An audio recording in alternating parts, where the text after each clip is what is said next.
right, guys. Good afternoon. I am Dom. I am Jamie. And welcome back to the cutting room floor. Spooktober, Halloween. Spooktober. Yep, Spooktober. Wow. Halloween. October, my favorite month. And I love scary movies and watch them all month. Watched a good one last night. Magic. Anthony Hopkins. And Christine. John Carpenter. Wait, did he do Christine? He did Christine, bro. Isn't that crazy? Didn't he do? Right? What didn't he do? He's the man. Yeah, from like Halloween on. Bro, and he did it right after the thing. The thing's 82, the Christine's 83. Really? Yeah. Because like he was doing, and think, when did Escape from New York came out? Like 81? That was the 81, I think. Yeah. Because even though he didn't do Halloween 2, he produced it and did whatever. So like he's still, wow. Yeah, and that's amazing. Yeah, he was working, bro. Yeah. That's something like he's definitely a director whose movies didn't make a lot of money. He didn't get a lot of credit, but now he's definitely looked at as like, man, we definitely slept on this dude for like 40 years. Because sometime I'd like to do like They Live. Oh my God, so good. And Escape from LA. Because Dude, think about all them, just all that was in the in a 80s. short period of time. Like, he did all them bangers. Like, because They Live was 87, so that's like 9 years between Halloween and They Live. They Live. And like how many? Bro, he dropped like 8 movies in that time. Big Trouble in Little China had to be somewhere in there. It was 86. Yeah, I was like, it had to be somewhere in there too. Johnny C was going crazy. And why didn't Kurt Russell? Why wasn't he? He should have. You know what I mean? And They Live. He should have been. Right. He should have been. He should have been, bro. I mean, like, of course, Roddy Piper was great. He was good. I actually liked him in that. But him and Keith David, their chemistry is so good. Like, it's so good in The Thing, and it would have really carried over nicely in They Lived. That alley fight scene is always going to be my favorite. Or I came here to do 2 things.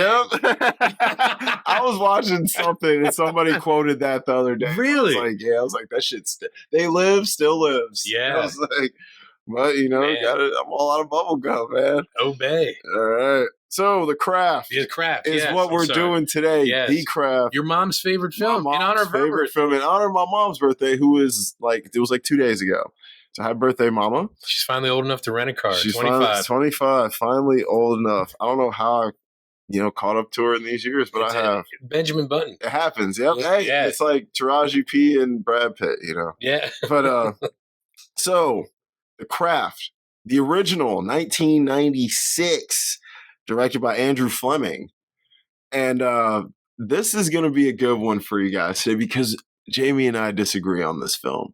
And those are the best. Yeah. And maybe I can convince him otherwise by the end of this movie because nothing he's going to say is going to convince me that this movie isn't a banger, bro. Well, see, it's more, I'll go into it. So here's the thing with this movie. In order to like this film, I think you got to be a 90s fan for one. Yes, definitely. I think the reason watching this now, I was so into it is I've just been so nostalgic for the 90s for the past few years. Like, I love watching 90s movies lately, even if it's shitty. Like I fucking fell in love with Prince of Tides. Like, wow. I shouldn't have fell in love with that movie, but I did. Nick Nolte and Barbara Streisand. Yeah. Why did I fall in love with that movie?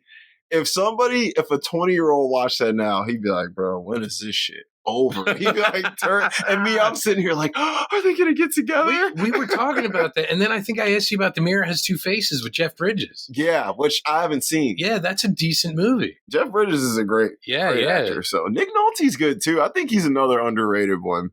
But yeah, so I'm nostalgic for the 90s. I love spooky shit. I love witchcraft shit. I love October. So you want to watch like Halloween Town? Dude, I love Halloween Town. I watched it last Halloween. Really? Yeah, so I'm trying not to watch favorites. It's so good. Yeah. I'm trying to watch shit I watched last year. I'm trying to watch, other shit. I'm trying to watch new shit I haven't seen. Yeah. Like fucking Magic. I don't know how I haven't seen that film, but I should have seen this. I've always wanted to check it out because it's always so creepy. Dude. It's creepy. A-Hop brings it in this. I was like, bro, this guy, he needs a straight jab. I'm convinced he's crazy. You know what I mean? I really am.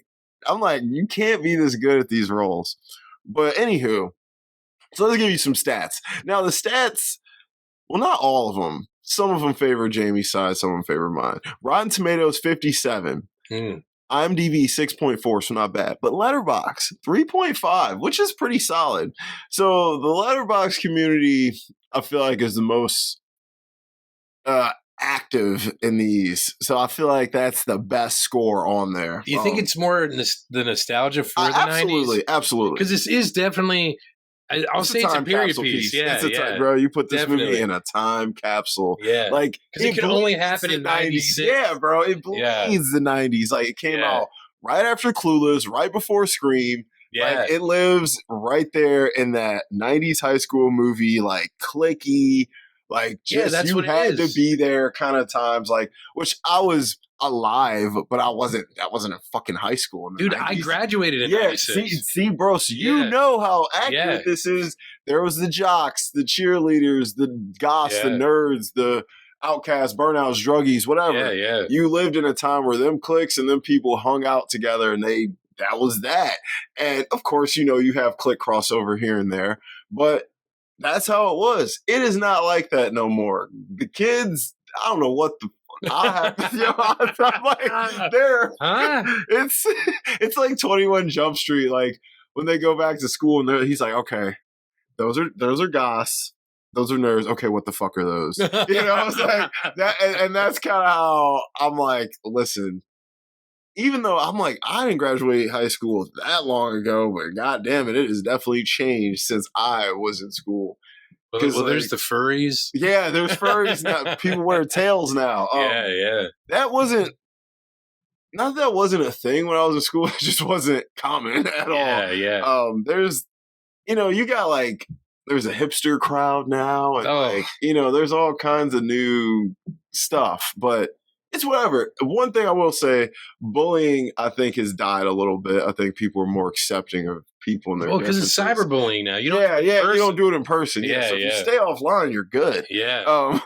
But you know, you'll see a dorky kid hanging with a kid that might look like he's a little more popular. You'll see a goth hanging out with a jock. I don't know. Like everybody's kind of into everything now. Like it's kind of cool to be nerdy these days. Yeah, it wasn't like, for a long time. Like, you know, when you were reading comic books, so like, you're just fucking reading comic books, nerd. Yeah. And now they're like, oh, bro. Like now you talk about comic books, people are like, oh, listen to this guy. You know? I was in high school when they killed Superman in the comics, and you probably cried, and you were like, well, I didn't cry.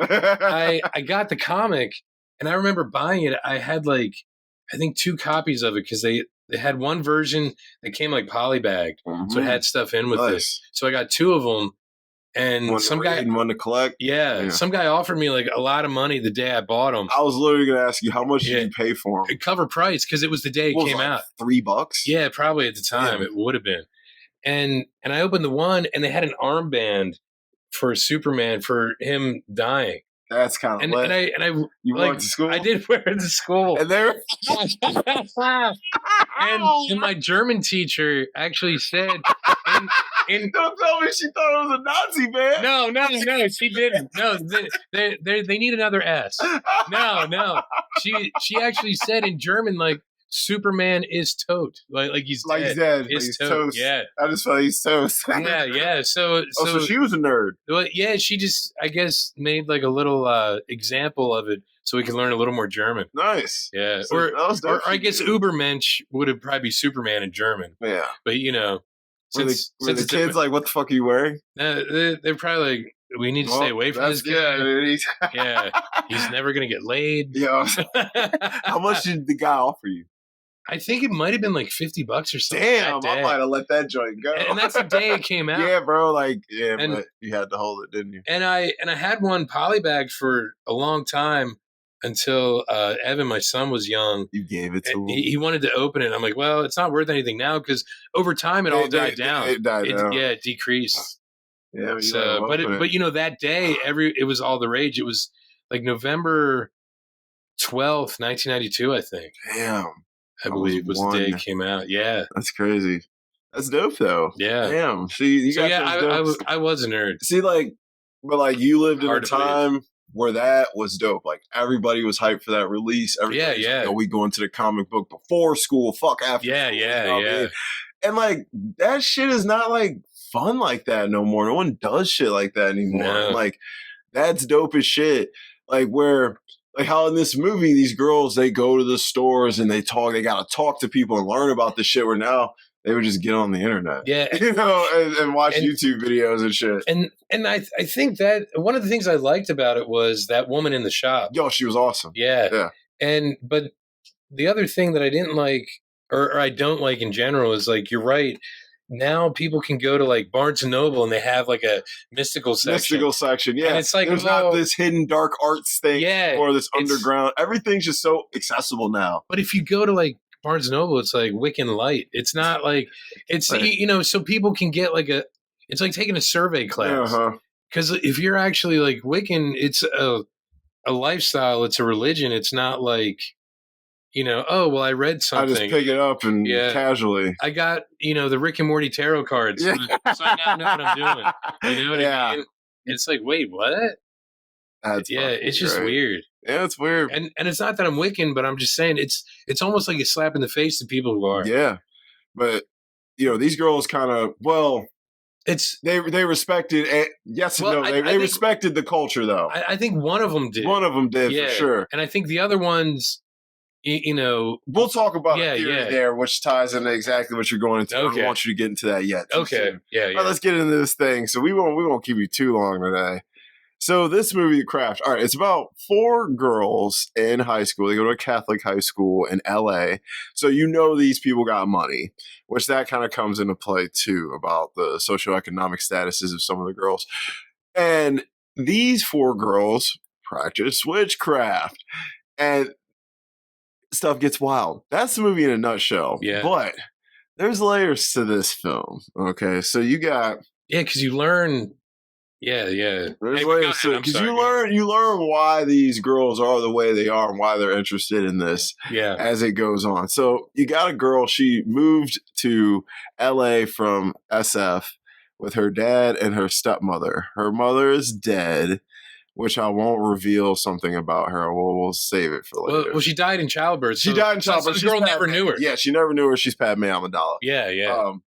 So Padme dies. The girl never knew her mom. I mean, so yeah.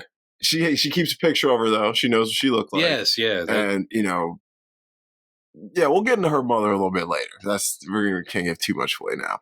But if you've seen the movie, you know what's coming. But we're not gonna, for people who don't want to watch the shit and would rather listen to us ramble about it.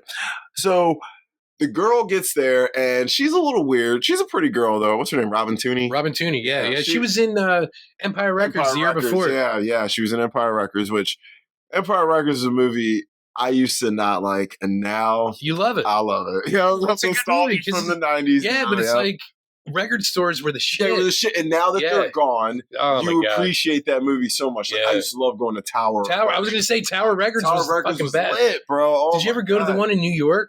No, I wish. Dude, it was like 3 or 4 stories. Floors. Yeah, I've seen it. I was like, I wish I could have went. I only went there one time. Damn, you probably were it was like, a cream dream. Yeah.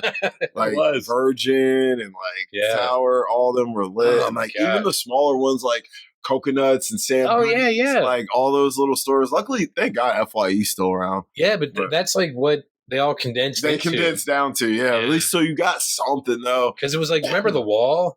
Yeah, I remember the wall, dude. Yeah, it used to be like wall-to-wall listening booth, and then it became the wall. Which was a smart move. Too long of a title, but yeah. So it does make that's what I'm saying. This movie makes you nostalgic for so much shit. And speaking of music, the soundtrack to this is so 90s. Okay, now this is one of the reasons I didn't really like this film, but it's not just this movie. Well, it's not just this film. If you look at like.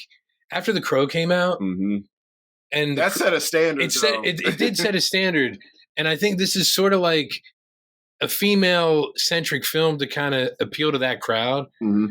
But when you look at things like The Crow 2, which came out the same year as this movie, all it is it's like an hour and a half music video for the soundtrack. Yeah. You're trying to sell the soundtrack instead of the actual film. Yeah, because they knew what they had on their hands with the first one, and they knew they wanted to replicate the first movie. Yeah, not at all.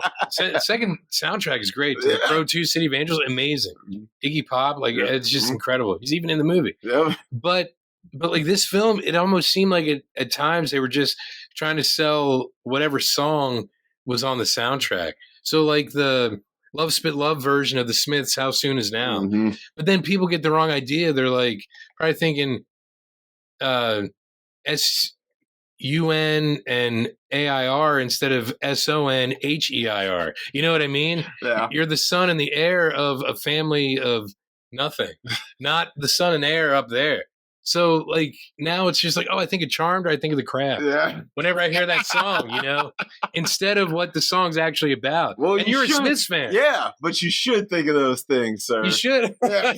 Yeah, but it's like, I don't know if people pay attention or they're just kind of like, yeah, I don't know. And then that Beatles cover, it's like in the beginning, that one song, Relax Your Mind, something, and Float Downstream. I forget. I don't even remember. Is it Tomorrow Never Knows? I think is the name of the song. I don't even remember. It's a Beatles cover in the beginning of the movie. I'll have to go back and watch it. I was so entranced in the plot. I'm sorry. Bro. I noticed the 90s ass music, but I was But the one is a good Beatles cover of a trippy ass John Lennon song. I'm going to listen to it. Yeah, I'm sorry. Because I'm probably going to throw this shit on for the season ends again anyway. But so Sarah is the girl's name. Sarah has tried to unalive herself because, certain words, YouTube don't like pertaining to certain things. Oh, okay. So she's got a big scar going down her wrist and she's going through some things. And you would look at this girl and you would not think she's going through some of the things she's going through. You would think this girl is your average, pretty popular, upper class white chick. Yeah, you would. But she's a lot more than that. Although I think Robin Tooney's performance wasn't good. I think she was the worst actress out of all of them. I think it's the direction. That's what I realized when I think back on it.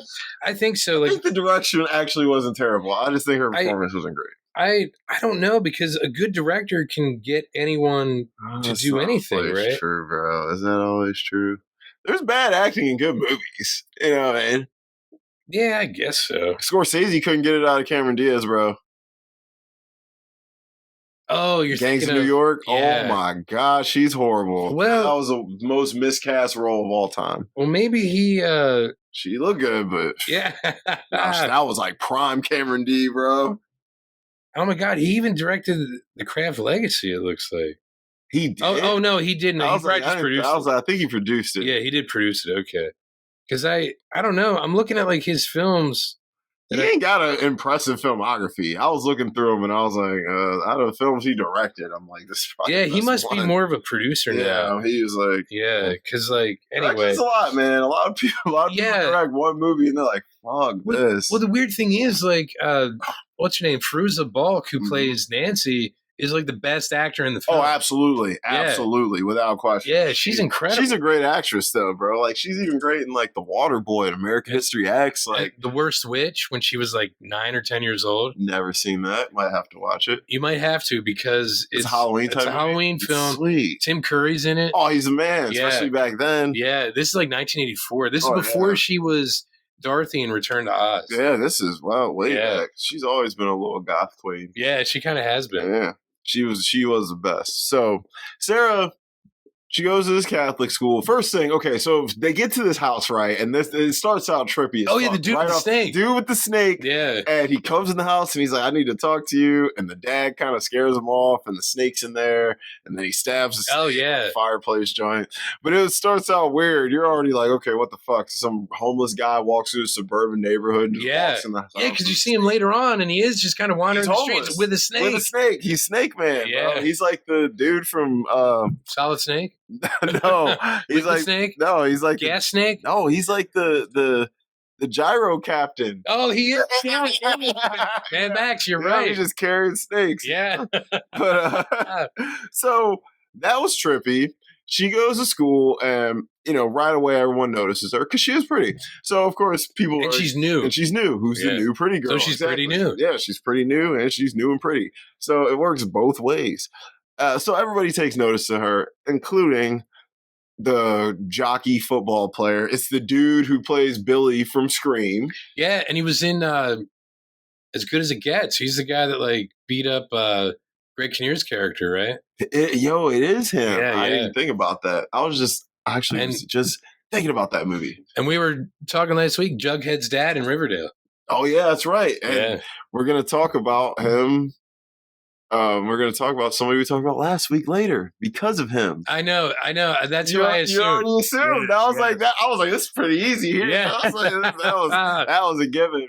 And I told my friend, I was like, yo, check this out for the recast. She was like, who the fuck is this guy? But that's great. I was like, yeah. So he takes notice to her, and so do these three little witches. Yeah. So we got Nancy, Rochelle, and Bonnie. Bonnie, I keep forgetting Bonnie. So how can you forget Bonnie? It's just the name. It's just the name. So we got three 90s legends out here. This movie's packed with 90s legends. This movie just bleeds the 90s. It's so 90s. It feels like it was made after the 90s. You know? That's how 90s. Yeah, for real. It was like someone was like, homage to yes, 90s. That's what like. So you got, what is it, Frieza Bulk? Yeah. She's great. You have Yeah. They agree. They do agree. They're like, yeah. So you got her. They're horny. Apparently. They are. Apparently for her. For her, yeah. Yes. She had an interesting look. I wouldn't necessarily say she was like hot or anything, but she had a look to her. She had gorgeous eyes. And you know what? That kind of influenced, I think, like she was more goth than that, but it sort of influenced like the emo of like the early 2000s. Her look and styles. I think this movie definitely was influenced in styles, bro. The outfits in here, fire, bro. Oh yeah, Catholic schoolgirl outfit. Yeah, but with the goth twist. Yeah, sexy, hot. Then you got Rochelle, played by Rachel True, who was almost 30 years old when they shot this. Yeah, isn't that crazy? Yeah, I'm like, that old phrase could be true in some sense, bro. I believe. Well, look at oh my God, Dion, yes, Stacey Dash. God, she's still hot. Bro. Yeah, she still looks good. I don't think she's aged. She is not really. I'm like, jeez, but. Yeah, she was what, 30 in that movie? I think she was, crazy, dude. Yeah. That's nuts to think like me and this woman were peers. Like she was playing a 17-year-old.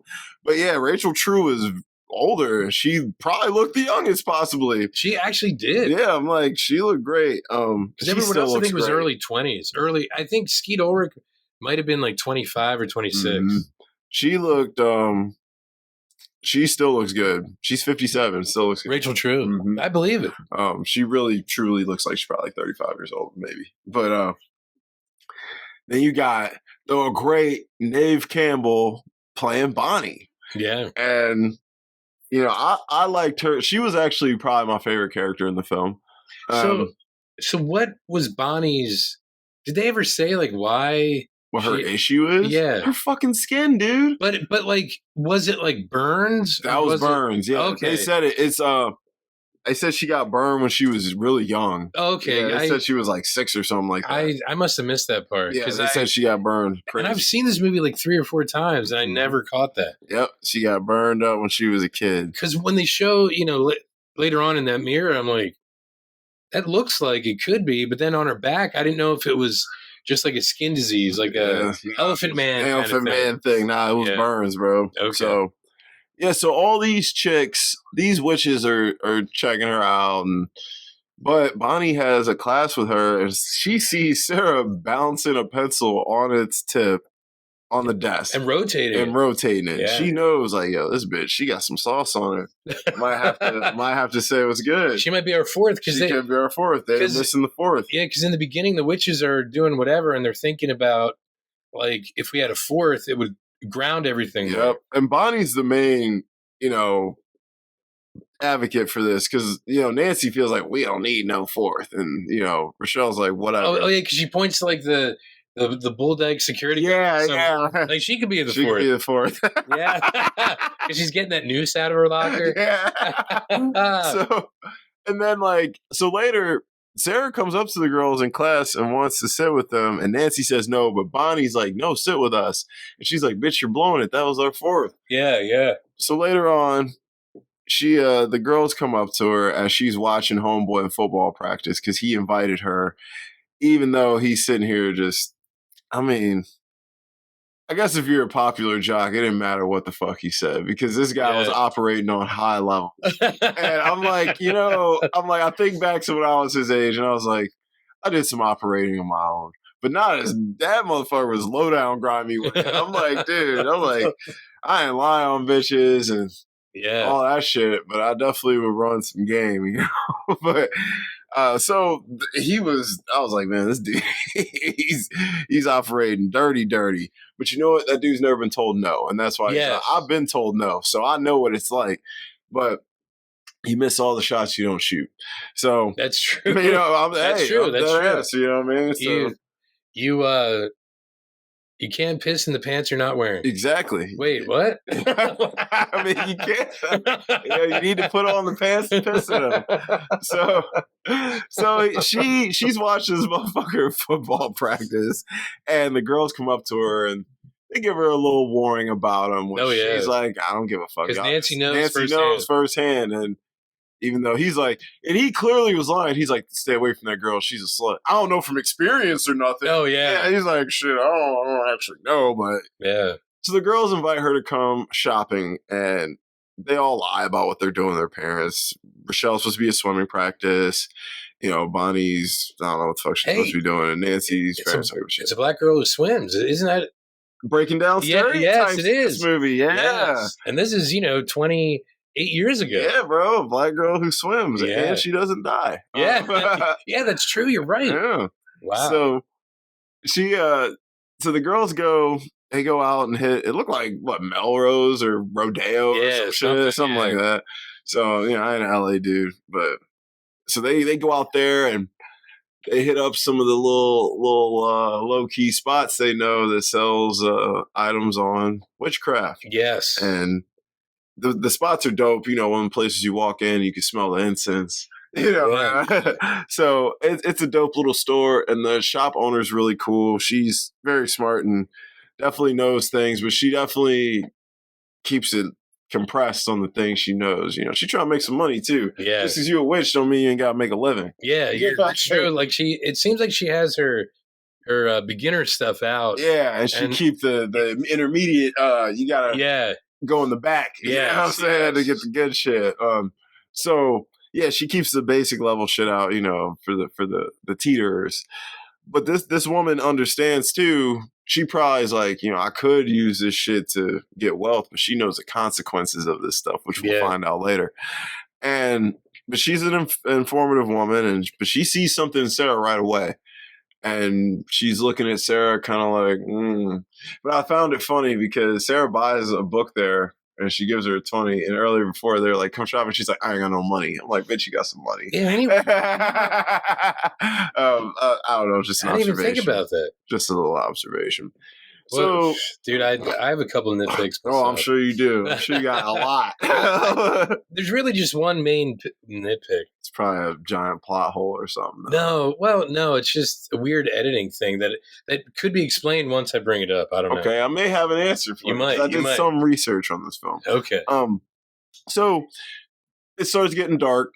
They're walking down the streets, all kinds of bums and weird people on the streets. And who pops up? Snake Guy, yeah. The gyro captain pops up. Yeah. And he's like, hey, sir, I need to talk to you, girl. And he's like holding the snake and he's running at her. And they're like, God damn, this motherfucker gets hit by a car crazy. Oh, yes, yeah. Smack, dies, bro. Drug him. I was like, oh, shit. And the girls are like, yeah, did we do that?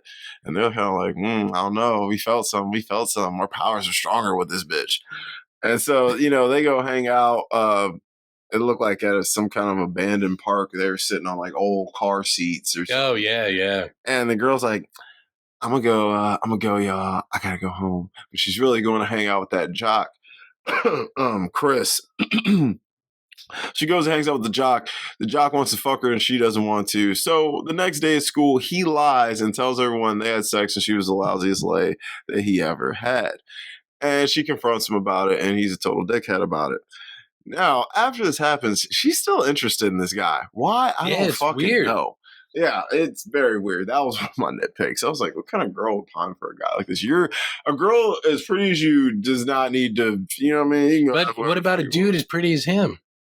He was all right, I guess. You know what I'm saying? I mean, this ain't Chris Hemsworth. No, but at the time, no one knew who Chris Hemsworth was. That is true. I mean, I guess this guy was like, I guess he was 90s hot. Yeah, Yeah, he definitely would have been. He had a little tan, he would have been 90s hot. Yeah, he was skinny though, bro. He was, for being a football guy. Yeah, I'm like, bro, you would get laid out in today's game. Like, this guy's like 180. Not even. This guy was probably 165 playing football as a senior. Come on, bro.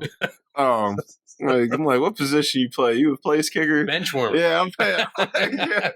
But anywho, so speaking of football, I'm 6-1 in fantasy right now. Oh, really? I'm a little bit nervous about this week. We definitely ain't getting into that. Okay. So he's an asshole, and the girls, Nancy came up, she said, bro, I told you that motherfucker was a jerk, bro. You ain't want to listen to me. You ain't want to listen to your girl. I told you, he lies. He don't care. And Nancy's the one who tells her what he was saying. What he was saying, yep. Yeah. And they were like, she's like, it's true. And the girl's like, yeah, bro, that motherfucker telling the whole school, everybody in this bitch. And it's obvious. Everyone's like looking at her, especially the girls. Buzz. Yeah. You know how girls are when that kind of shit goes on. They're the worst ones. Yes. Like, they looking at her like, slut, little slut. That's why she can't fuck. Whatever. Yeah. And it's like, damn, man. And if a popular guy like that, especially back in the day, said something like that, that word was law. Yeah. So why would he lie? Yeah, why would he lie? Right? Why He's would Catholic.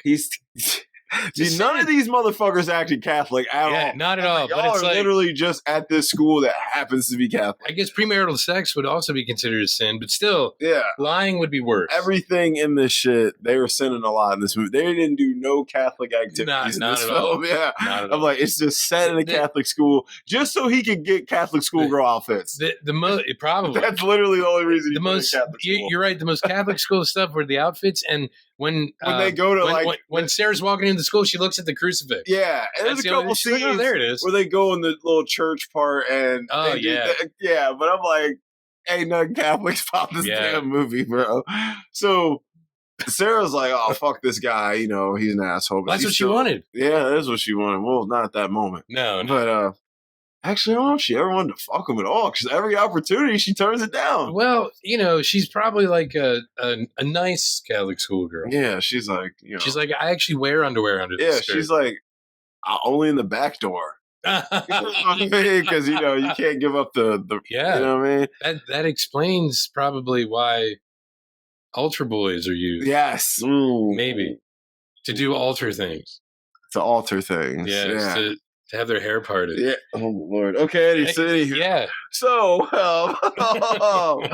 so the girls, they start hanging out more, and one thing I forgot to mention that was important. The first time the girls hung out, they saw her scar from her attempt, and they were actually admiring it because she did it the right way. Yes. I'm like, oh yeah, she went, and then, down the street, not across the driveway. So, that was chill. But wow, I didn't make that up, but I heard that from somebody a long time ago that stuck.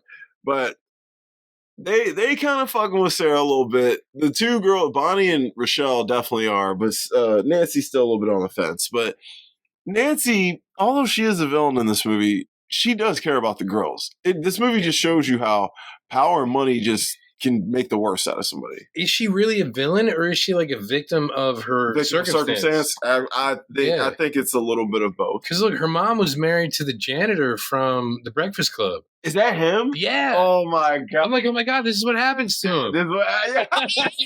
Life didn't go so good. No, not at all. Yeah, that's funny as shit. But I was like, oh my god. Right. So the girls, they all got their own issues and their reasons for wanting to jump in the witchcraft game. I think, it was an escape from their regular shitty lives. That and like Nancy clearly wanted to change her entire situation. She didn't like being white trash, living in a trailer, having a stepdad who probably essays her, and a mom who doesn't give a fuck. Yeah. There's the holes in her ceiling. She was sleeping in the rain, literally. Yeah. Like, shit, you might as well sleep outside. So yeah, and Bonnie had the burns. Bonnie had them burns. First thing, these burns are insane. They were them were some burns. Yeah. And the procedure that she was going through to get them removed or like lasered down or whatever. Oh my Lord, that shit looked painful. It cut into her, and it was yeah. I was like, this should have a grown man in tears, bro. Fucking Hulk Hogan be crying doing that shit. Like, I was like, geez, that looks painful. I felt bad for Bonnie because it's like this pretty girl going through that, bro. I just couldn't imagine being a girl in the 90s with that dealing with fucking other kids. Yeah. You know, like if you're a guy and you got something like that, it's like, yo, you're kind of badass. Yeah. If you're a girl, you can. Yeah, like you put a scar across a dude's face like this, like you're Scarface. Yeah, look at was it Michael K. Williams' scar? Yeah, it's like, oh, that's sexy. How'd you get that? Yeah. You know, a girl, it's like, oh my God, you poor thing. Yeah. You know, it's like, you know, it's so there are, you know, double standards in that, right? So I did feel bad for Bonnie, and I liked Bonnie. Bonnie was, I think Bonnie had the best transformation, not as far as morally, but I think as far as realism and reality, because she acted exactly how someone would act in that situation. Yeah, totally. Especially someone who's been yearning for that. That's the thing. She's because she didn't know what it was like before. Yeah, and she knows. She's like, bro, I'm there. I just got these things holding me back because she's gorgeous. And I'm like, come on, bro. She was sick, but and Rochelle's a victim of racism. You know. Yeah. I just don't like Negroids. Yeah. Oh man. I was like, you know, I laughed. Come on, Marsha. Yeah, Marsha Brady. Yeah, come on. How dare you? Ben Stiller's ex-wife. Yeah. How dare you?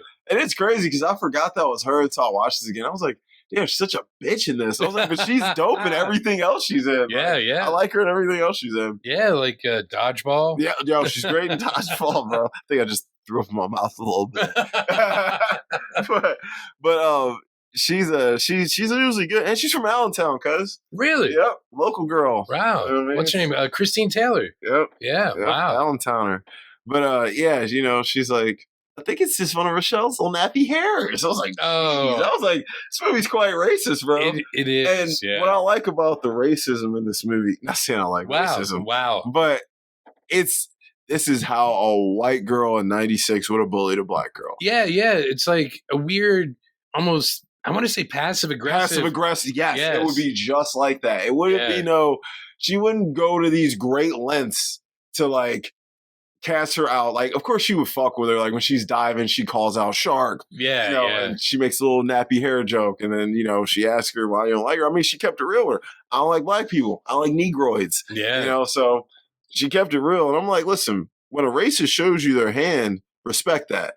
You know, me being who I am, anytime somebody shows me that, I'm like, I respect that. Now I know how to handle you. Yeah. And I'll deal with that appropriately. I respect you for being honest. Don't be fake to my face and be like, oh yeah, what's up, brother? And then behind my back, that stupid N. You know what I'm saying? Like, I know I'd rather you walk up to me and walk past me and say stupid N than say it behind my back. Yeah. You know, we might throw down, but you know, at least we can have mutual respect for each other. Yes. I don't like you, you don't like me, and we have that understanding. We can respect that about each other. So I do respect her character, Laura. Yeah. Laura for being that way. But fuck her. Fuck her. She is a horrible human being. That was terrible. But, you know, that type of stuff is from your parents at that age. Yo, and I literally, while I was watching, I was like, this is some taught-ass behavior. Yeah. Like, bro, I'm like, listen, I know people obviously were racist in the 90s. People weren't that overtly racist, though. Like, most people aren't that overtly racist. Yeah, no. Especially in LA, in the suburbs. Yeah. You know what I mean? That's kind of rare for, like... I know Rochelle seemed like the only brown person at the school. And she was like, but it was a Catholic school. Brown girl, pretty girl. She wasn't, you know, no dark skinned monkey girl. Like they, you know, that's how they look at it. I know. That, obviously, but that's how they look. I'm just glad I didn't look at her back then. They'd be like, oh, she's a more acceptable one. Yeah. Because she's a little bit lighter and she's pretty and her hair isn't so kinky and you know, all that type of shit, those crazy colorism stereotypes. But you know, shit, imagine if she was fucking black as night, you know, with an afro and, you know, with an accent or some shit from Africa or some shit, you know, they'd be she'd really be going stupid on her. Yeah. So I'm like, it was strange. I was like, that's some crazy learned ass behavior. I said the same thing. So that's their issues, the three girls. And of course, Sarah's issue is she's dealing with the not ever having a real mother around, being depressed, not knowing why she is the way she is. Yeah. And she'll learn later, which, you know, I think helps her. But so the girls, all the problems are apparent, and the girls they go on a field trip, which is one of the more interesting scenes. And they talk about their issues, and everybody knows their issues, and they perform a ritual. Oh, is that when they get off the bus? When they get off the bus, I was like, look out, watch out for the weirdos. We're the weirdos, sir. Mister. I think he says Mister. Yeah. She's like, we're the weirdos. It is Mister. Yeah, I got it in quotes written down. That's probably the best line in the movie. Yeah. And her fit was fresh there, too. She was stunting, bro. Fariza was stunting this whole movie, bro, fit-wise. But so they have this ritual. They drink this juice, and they all kind of, wish for something. Yeah. And so Sarah wishes for homeboy. She puts a love spell on this motherfucker. Yeah. Fariza don't want to be white trash no more. Rochelle wants to get back at her racist bully. And Bonnie wants her skin clear. And time goes on, and these things start to come to fruition. We'll start with Rochelle. Laura is there swim practice. Well, hold on. Before that, Sarah walks by her in the hallway. Oh, and takes the hair. Snatches the hair out. Yeah. And I got it in quote. We'll save it for quotes. Yeah. What she says to her, it's funny as shit. But she ties Laura's hair in with Rochelle's hair. Yeah. So this is after that. Yeah, there's all little glamour tricks. Yeah, there's ritual glamour tricks and all this shit they do in between. Which she does that. Which there's a good quote that goes with that scene, which we'll get into later. So this shit starts coming out, man, and they're at swim practice, and Laura's diving, thinking she's going hard. She gets out the pool and takes her fucking swim cap off, and bro, this bitch's hair is coming out in clumps, bro. Mm-hmm. And not only that, it looks like she got some kind of like disease on her head. Her skin was like all fucked sores. Up. Yeah, I was like, ooh, I was like, Jesus Christ. And I'm like, this happened overnight? I was like, Jesus Christ. Yeah, for real. I was like, jeez. And that's one scene that always sticks in my head. More so later on when she's in the shower. Oh, yeah, but, yeah. Like that scene always stuck in my head. Even when I was That's the one scene I kind of had an issue with. That one? No, the later shower? one. We'll talk about it when we get there. Yeah. And you can voice your issue. So Rochelle's kind of like, she does the best dive of the day, and the coach notices that. Yeah, he's like, huh? Is it because the coach knows how she treats her? Oh yeah, but he ain't gonna say nothing to the rich white girl. Yeah, because if Laura, like, if she's a good diver, like that's part of the team. Yeah, he ain't gonna. And if her family gives them school. Yeah. The gym's probably called the Laura whatever gym. Yeah, Laura Lizzie. That was her name. Lizzie. Bleach blonde trash. Whatever she called her. So then Bonnie, bro, she goes to get like some more skin updates, and they're taking photos to like check the progress to see if like it's gotten better. And bro, the skin just starts like peeling off to smooth, pretty skin. And of course, the mom is all like, "Yeah," because how bad would you feel for your fucking kid? It's terrible, especially if it was under your supervision, you weren't watching her or whatever. You know what I'm saying? So the mom's like, "Holy shit!" And of course, she's like, "Bro, Bonnie comes to school the next day, got the arms out, looking good." Neve Campbell looked so good back in the day. I was like, damn, bro, she was, and all the dudes, you had, what's his name? Breckin Myers. Yeah, Breckin Myers. Yeah, he's in Clueless. Look, he was in Garfield, the movie. He played John. He sure did. Yep. He was, he was in a Rat Race, and, he's in. Was he in Road Trip? He's in Road Trip. He's the main guy. Yeah, he's in Road Trip. I love Road Trip. The movie's fucking hilarious. Movie, yeah. It's fucking hilarious. Was that Todd Phillips? Todd Phillips, that's crazy. Yeah. I think that was one of his first movies. It's gotta be, because I was talking about, like, it's crazy to see how directors start and finish. Like, I was watching Raising Arizona yesterday. I'm like, yo. No, the Coen brothers. Yeah, I was like, the Coens did this and then made No Country. Like, nuts, And I'm like, Todd Phillips made this and then made The Joker. You know what I'm saying? Like, but, he also did Old School. Old School was a class. Oh, my God. Starsky and Hutch. He was a comedy guy. The Hangover. The Hangover 1, 2, 3. That was his. That shot him up. That was. And then Joker after that. Yeah, he got shot up after them two. Solidified him alone. He's still spending Hangover. Joker 2. Everyone, it's a flop, man. It comes out digitally next week. So I bet it does. I want to check it out. I will watch it. I just want to see Gaga. Honestly, it's probably not that bad. It's probably like the expectation might have been something different. But if they continue like what they started, it would still be good. Unfortunately, we ain't getting a Joker 3. No, probably made enough money, bro. No, I don't think they wanted to. Yeah. So I think they ensured. Well, Joaquin's like, fuck this. He doesn't do sequels. Yeah, and he said this movie sucked. He did not like this movie. They probably put like a dump truck load of money on his lawn. It was 20 fucking million. Like they did with Daniel Craig for the last James Bond. Yeah, he's like, you mean 25 million? Fine. Yeah. Fine. Like Rachel Wise, where we want to live, we're buying a bigger house. Yeah. Yeah. Lucky ass motherfucker. That's a saber-toothed tiger I want to catch. Ever since The Mummy, huh? Ever since The Mummy, bro. Yeah. She's just like, wine. She's getting... bro, she looks so good in her older age. It's not even funny. Like, she has aged to perfection. It's insane. It's insane, bro. Like, bro, when I was watching The Favorite, I was like, saber tooth, bro. Wasn't she in The Bourne Legacy with she is in Bourne Jeremy Legacy. Renner? Yeah, she is in that. But anywho, yeah, so no, you're good. So yeah, Bonnie comes as all the boys are like, yo. Yeah. I'm like, yo. Oh, yeah, you're right, because Breckenmeyer's like, hey. He was making fun of her, and now he's like, God damn. But I'm like, listen, dudes, it's the same damn girl. Her face was the same. Her body was the same. Yeah. She just had burns. I'm like, y'all act like she was ugly. Yeah. Okay, now she's acceptable because she doesn't have these burns. When she had the burns, she wore her hair differently to like cover her face. She did. She covered everything up. She still tell she wasn't ugly. I know. It's like, how can you tell that Clark Kent? Yeah. How can you not think that they're? Yeah. It's like how can you not tell? Not Another Teen movie when she's like, I'm gonna give you a makeover, and she takes her ponytail out and takes her glasses off. She's like, I'm a miracle worker. I'm like, ridiculous. But that's true. That's how movies are, right? Yes. Yeah. And bro, Bonnie's confidence shoots through the roof. And you know what? It was, to me, in my opinion, I think it was an honest portrayal of how someone would act in that situation. Yes. It's like, bro, I'm like, last 10 years, I've been looking, literally people call me a monster. Now people are giving me attention, looking at me. Boys want to talk to me. I'm a fucking living it. I'm a relish in this now shit. They want to show me their monster. Yep, yeah.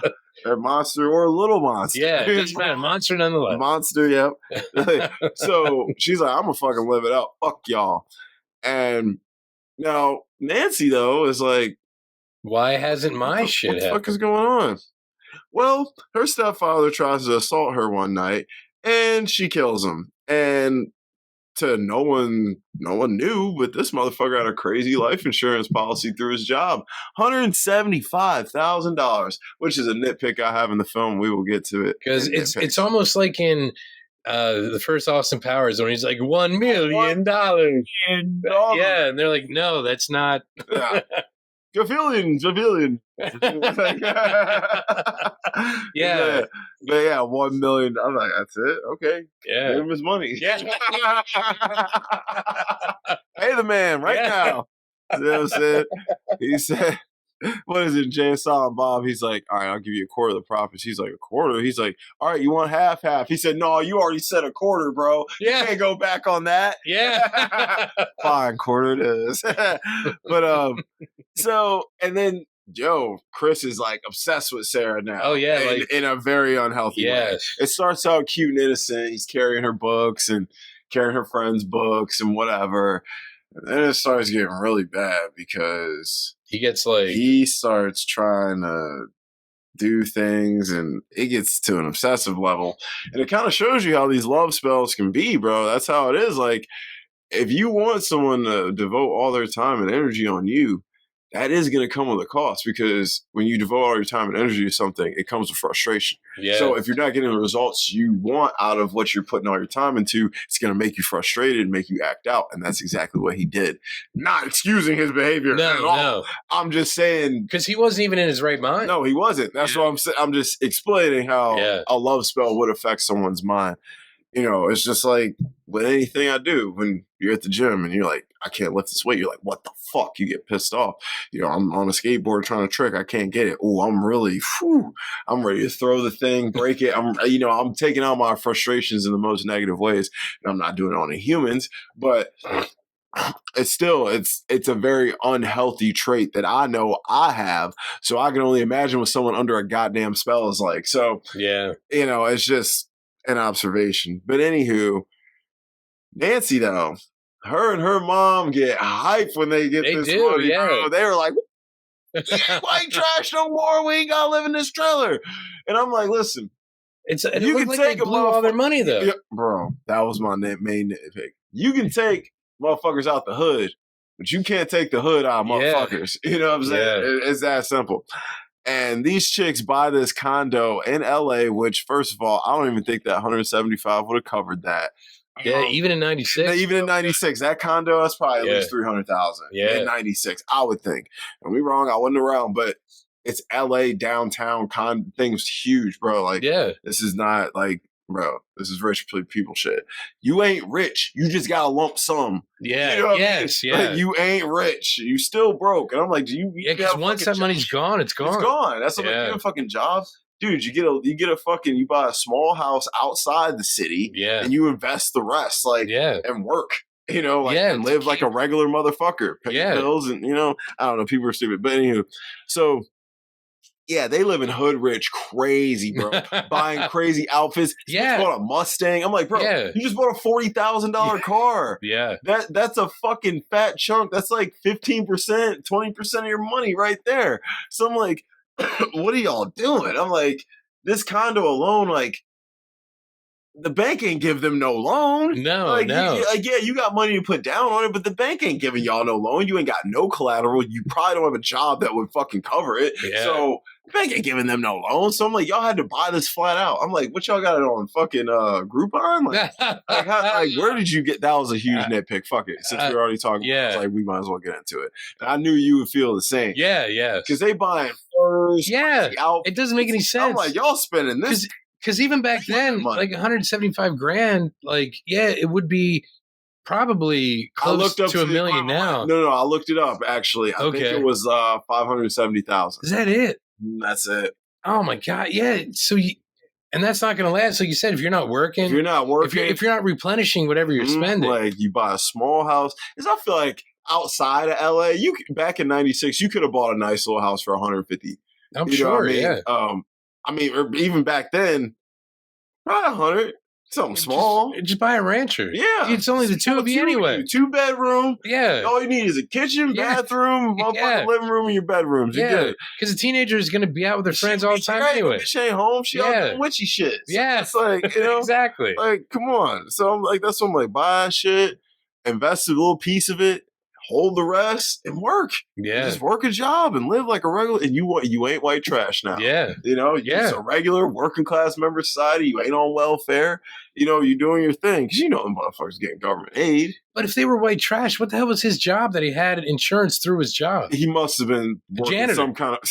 He was the janitor for the nicest school. The nicest fucking place ever. Yeah. He must have had he must have had a union gig of some kind. Yeah. It would have had to have been. Like, he had to have a union gig of some kind, like, you know, maybe a welder or something. But that means he was holding back on them anyway. Yeah, absolutely. So, like, they make pretty good money. So I knew a dude who had a union gig. He was making fucking dough, bro. Yeah. So especially if you're a welder. Hell yeah. I'm like, dude, they make fucking bread. You wouldn't have had to live in a trailer, I'll tell you that.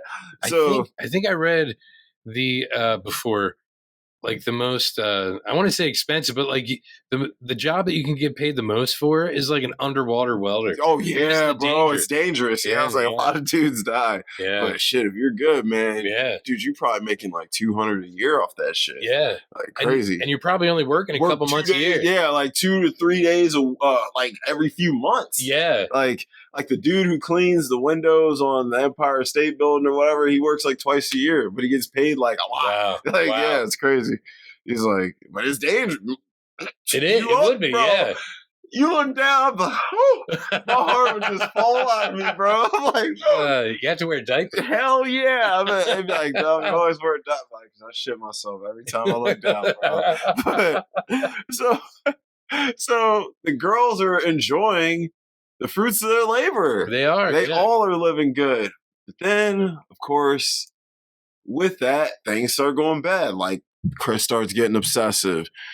We'll talk about the shower scene. Fuck it. Okay. Rochelle goes in the locker room and she sees Laura sitting in the shower on the floor. Yeah, she sees the trail of hair. The hair. It's really bad. Her head is all fucked up.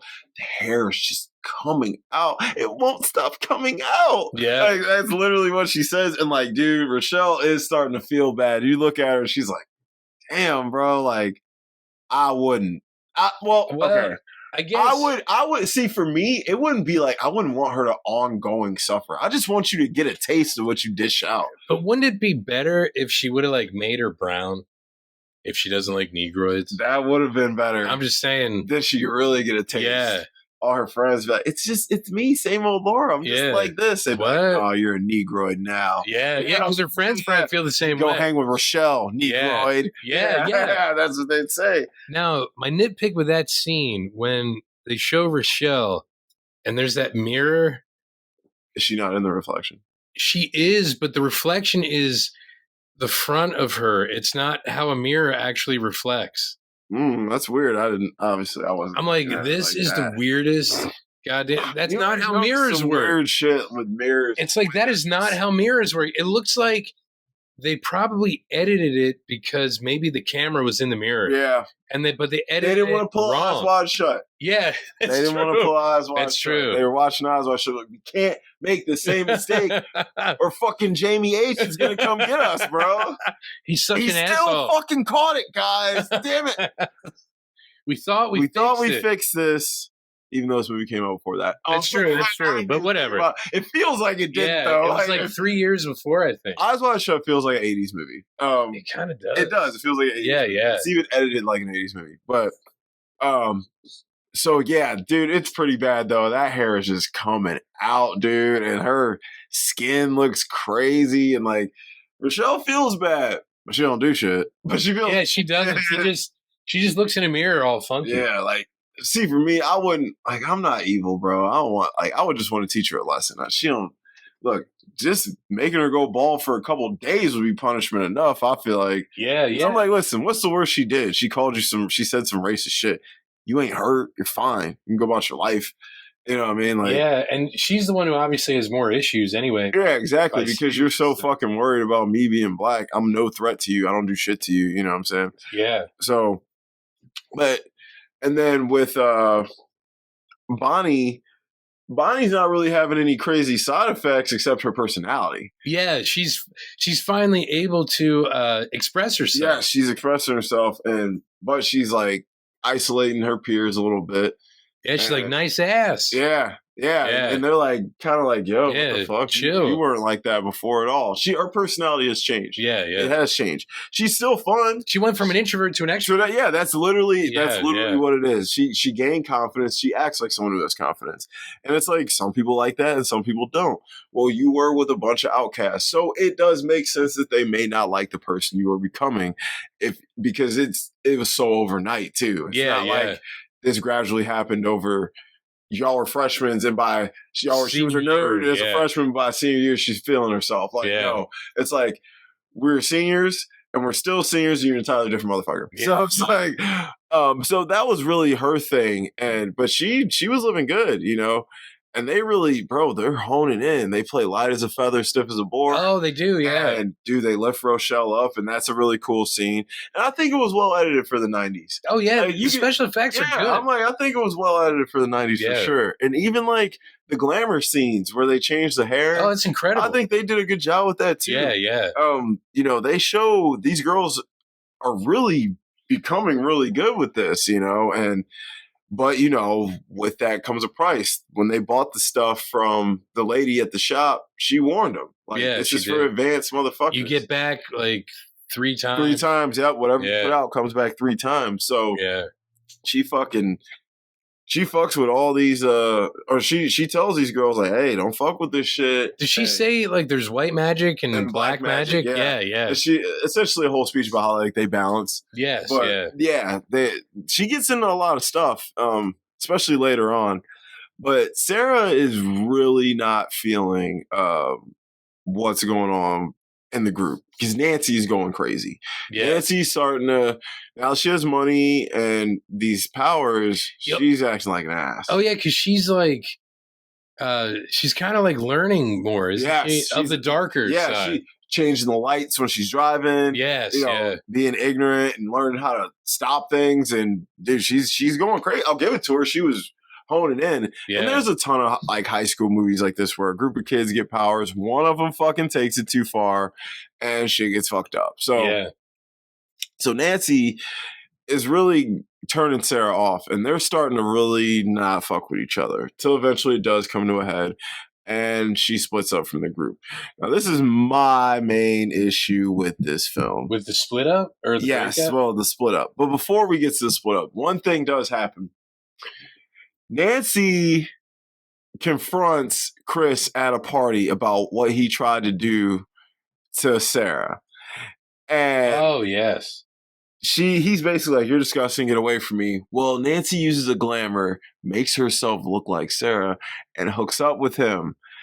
And I don't think they got too far. I don't think they had sex. It looked like they were still pretty close. Like, it looks like Sarah came in before it got too heated, but she would have fucked him. She would have. Definitely would have clapped. Like, because I don't know if she was doing it because she was jealous of Sarah. Or if because she actually was like, yo, that was fucked up. Ugh. That was because she was actually fucked up. Like, I think it was both. I think it was a little both. Like, I'm jealous, but you fucking my girl at the same time. Yeah, Jesus Christ. Ugh.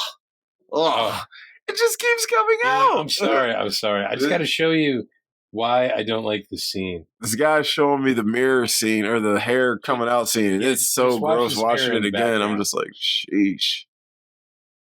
It's nice. She looks like an alien.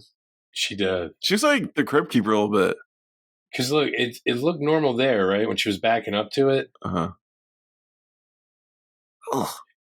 Yeah, you're right. You're absolutely right. It would be backwards. Yeah. You're absolutely right. He's right. It's a direct reflection, which is not how reflections work. Yeah, no. You're correct, sir. It is the exact Look at that. Oh, look at you. And I'm like, that is so upsetting to me. Look at you. I'm sorry. I just had to. No, you're good. So. Don't get me wrong. I'll look at Rochelle all day. Oh, yeah. So, anyway, yes. But so Nancy, she gets this dude, and her and Sarah get into it. And she goes Chris get crazy. into it. And she goes nuts, and he says some stuff. He says he's sorry. Yeah, well. Wasn't enough. She goes fucking nuts. She kills this motherfucker. Saying I'm sorry. Yeah, she knocked this motherfucker out the window. But she does call him out for a lot of his shit, man. Yeah. And like, why you're getting the treat? Yeah, he is the whore. I'm like, bro, you done fuck probably 80% of the girls in your fucking class, bro. Like, so I'm like, all the hot girls you hit, even the not so hot ones, because Nancy definitely wasn't considered hot. I mean, she's definitely some dude's type. Yeah. She definitely wouldn't. That ain't somebody he's gonna go out with and date and bring home to his mom. No. You know what I'm saying? So let's keep it real. Yeah, that's true. Sadly. Yeah. So Sarah is pissed because she's like, Nancy's a killer. Another nitpick I have. You know what? Fuck it. We're kind of just gonna nitpick it while we do it. All right. Fucking Sarah's all broken up about this dude dying. I'm like, this dude has been an asshole to you since the time you met. Yeah. Why do you give so much of a fuck about this guy? It's what's her name? It's Brittany Murphy with the dude in Clueless, right? Yeah, right. Whenever she hears Roll with the Homies. Right? She like starts crying. There's still a lot of tropes from that movie. Yeah. But like for real, but at least Elton wasn't an ass to her. Yeah, Elton was like, he was just like, Christian was the gay guy. Yeah, Elton. Christian was the gay guy. Yeah, your man Christian is a cake boy. Yeah. That's one of my favorite lines. He said, you bitches blind or something? Your man Christian is a cake boy. They said, a what? What do you say? He's a disco dancing. What do you say? Some Streisand ticket holding Fred and Dorothy, know what I'm saying? He said Streisand ticket holding, bro. I was like, bro, that whole line wouldn't even be in a movie today. No. They'd be like, oh, that is homophobic, bro. Like, I ain't laughing because it was the time period, it's the situation. And it was the guy who plays Turk, right? Yes, who still looks the same. Yeah, he does. Yeah, Donald Faison. Yep, yes, he's good. And look, he he owned that character. He did, bro. He did. Because I'm keeping it real. Because I'm keeping it real. He said, look at my man Lawrence. He looks good. It's the bomb. She said, what about this hair extension I found in the car? No. That looked like one of the little cheap whatevers or something you be wearing up in your hair. I do not wear polyester hair. That's one of my favorite fucking movies, bro. That's a fucking classic. I love Clueless, bro. Anywho. We might have to do Clueless We sometime. might, bro. I don't even need to watch that. And look, we can compare it to Emma. Now.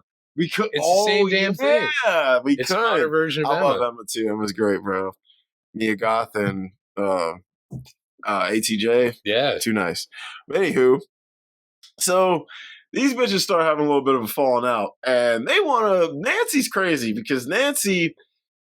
The punishment don't fit the crime. Bro, she's mad at Sarah because you don't want to be mean to people.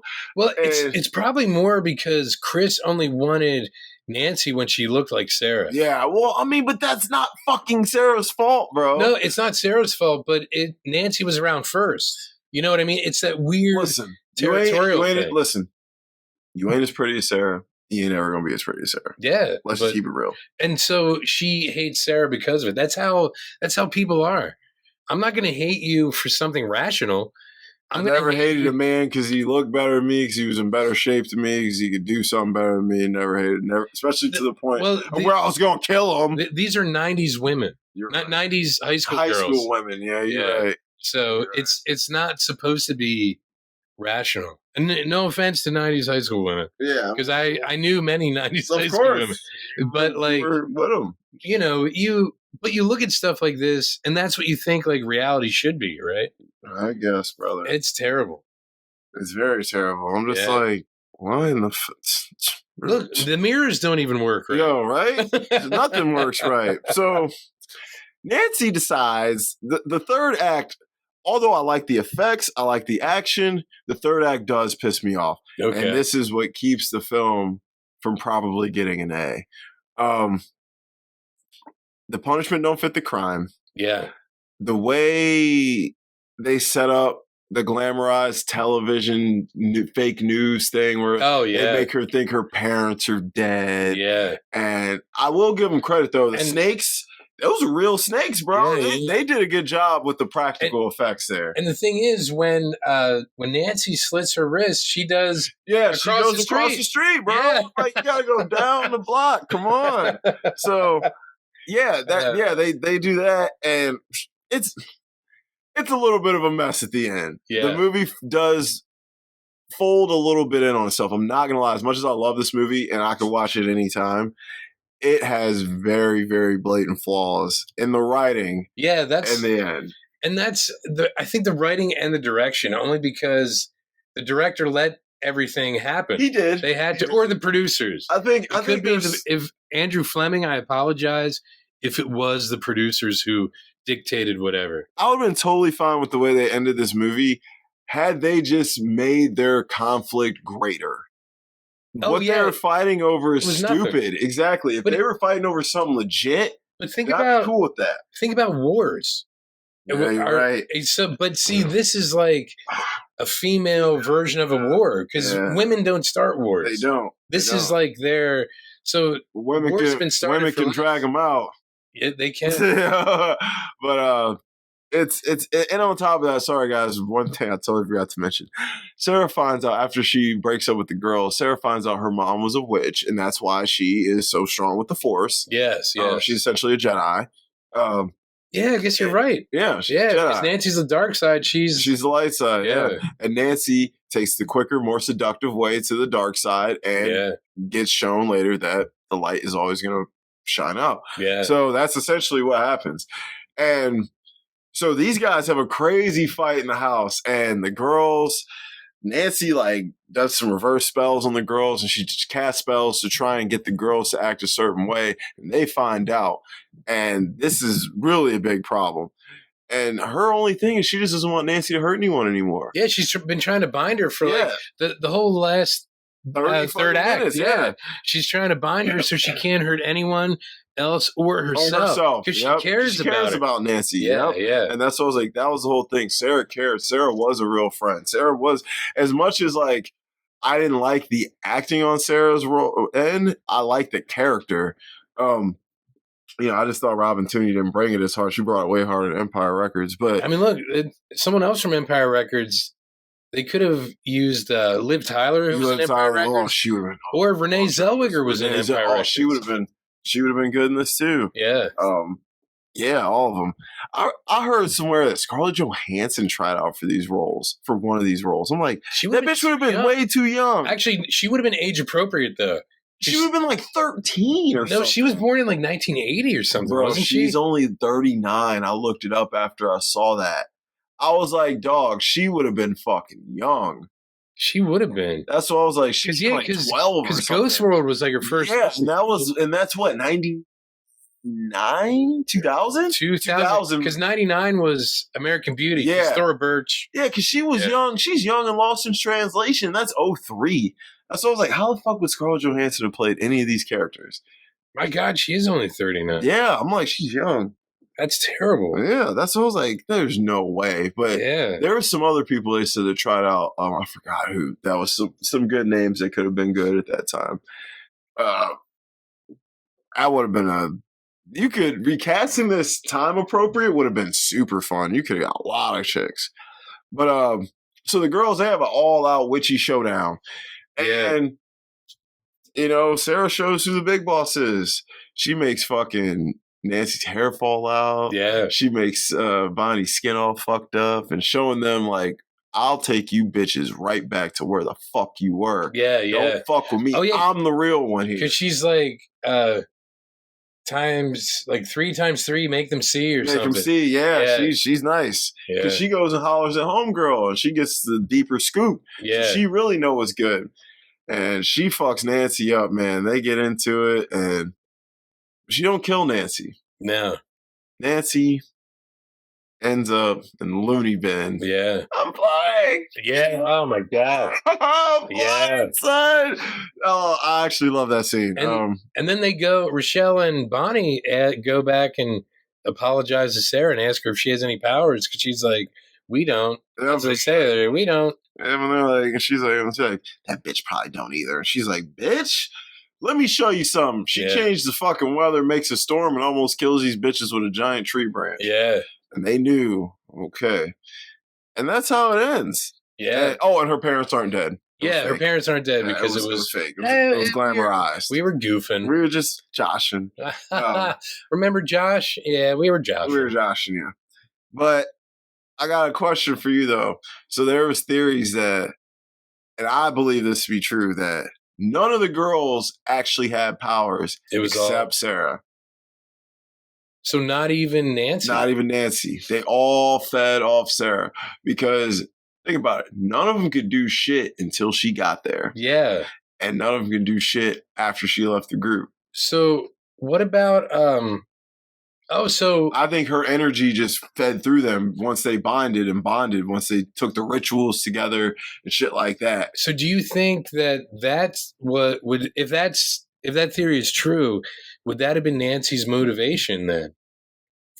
Possibly. For wanting to kill her? Because if she killed her, maybe she would have gotten her powers. Yeah. She read some dark arts. Yeah.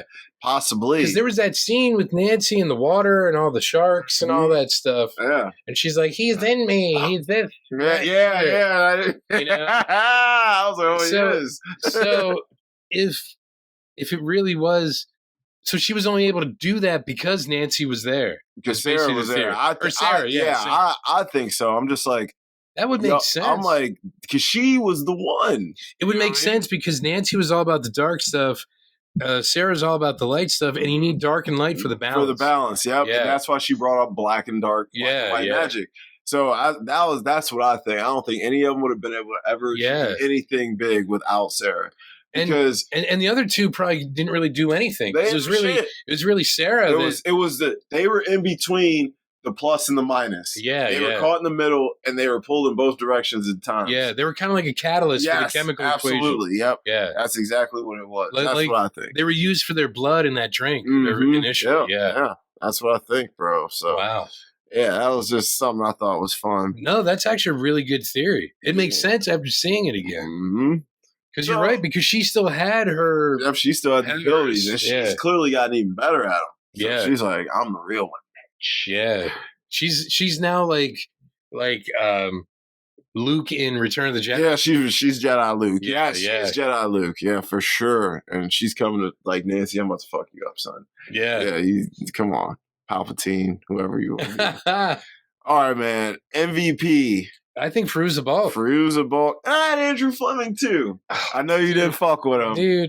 Dude, just for that mirror scene. All right, fine, Andrew Fleming. I'm sorry. MVP. And I feel bad. Though, for sure. Yeah, definitely. Now, I feel bad saying that, but he would have control in the editing booth, too. You're right. So that's the only reason. He was like, well, it's already fucked up. You can't do shit. Peak season. I had Fairuza Balk? Fairuza Balk, Robin Tooney, and Andrew Fleming. Yeah, because what did Robin Tooney really do after this? She didn't do much after this. I think she did a couple TV shows. Yeah, I think she was in maybe the pilot episode of House, which was directed by Bryan Singer, and it was incredible. Like, she played a teacher that something happened to. And she ain't that good. No. That's like, she ain't that good. Sorry, you're right. She's pretty, but she ain't, like, that only gets you so far, man. Peak season, I would say Fairuza Balk, because even though she was in, like you said, American History X and The Waterboy, like, after this, and probably and The Craft 2 Legacy or whatever. This was her, movie. Yeah, she carried this film. Yeah, this was her movie. Yeah, I had them three, the director and the two lead girls. Yeah. I would say because it's probably his most popular film. Yeah, bro, for sure. Yeah, and it's got a crazy cult following now. Best quotes. You want me to just run them? Yeah, go ahead. Got some. I do have some. Like we already said, like watch out for the weirdos. Yeah, we are the weirdos, Mister. Mm-hmm. All right, and then we were just talking about the powers thing at the end. I got you. Yeah, go ahead. Found this out back. You want it when the bull brings a snake in? Oh yeah. Oh. This is L.A. We should be learning Mexican. Oh, yeah. Yeah, wasn't that Breckenmeyer? Yeah. Breckenmeyer like this guy. I was like, this fucking guy. I'm glad someone was like, bro, it's Spanish. Yeah. Someone did say it. Because, they were in a French class. Yeah, that's right. That's right. They're witches. Well, that's what people say. That was what Chris said to Sarah. He comes on to anything with tits.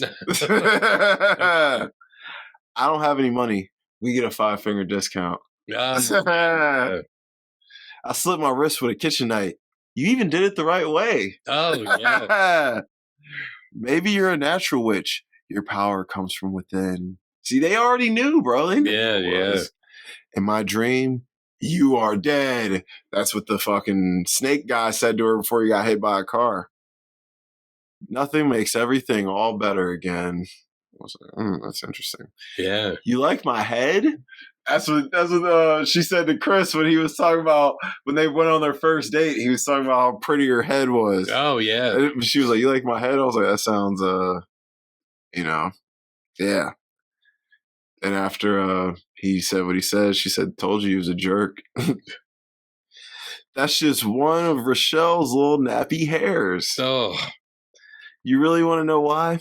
Because I don't like Negroid. Oh. Yeah, that's terrible. Honestly, but you're like, her honesty. Funny, yeah. Yeah. It's actually, I like the honesty. And it's that the delivery's funny, especially looking back on it in 96. Yeah, because in 96, she would have been Marsha Brady the year before. Yeah. And the Brady Bunch movie was huge. I love that fucking movie. It was huge. I love that movie. Yeah. Me and my mom watched that one a bunch too. God, Gary Cole, man, as the dad. He was really good. He was really, really good. That showed Gary Cole had comedy chops. Yep. Watch out for those weirdos. We are the weirdos, mister. Yeah, you're right. It is mister. As above, so below. Oh, yeah, with the knife. Did you tell your friends you're a lying sack of shit? No, but I will. Light as a feather, stiff as a board. Sorry, I thought I saw a bug. You know they have shampoo for that. Oh, yeah, when you got the hair. Yeah, I was like, I got the for that. Oh, my God. And she's just looking like, what? What? Take my scars. You're right. She doesn't want to be white trash anymore. I said you're white, right? Just deal with it. Yeah. Oh, that's right, Rochelle. Fuck yeah. Yeah. Wow. What's he got? A cute butt. You're a slut. See, that was showing you, though. They were starting to like not fuck with her. Yeah. My eyes are brown. Yeah, but they're usually green. Oh yeah, when she was trying to do the glamour. Yeah. Yeah. We pray of thee. We invoke thee. Oh, fuck that up. Oh no. That was, I added something wrong. Okay. I can feel him running through my veins. He's still in me. Oh yeah, yeah. Ugh. You are nothing. You are shit. Don't touch me. Everything I touch turns to shit. So, God, her acting was so bad. Anyway, I bind you from doing harm, Nancy. Harm against other people and harm against yourself. We don't really need a fourth anymore, do we, girls? If I was as pathetic as you, I would have unalived myself years ago. Oh, yeah. It's like, God damn. Why doesn't she use magic on us? Oh, yeah. Because she's weak. Weak.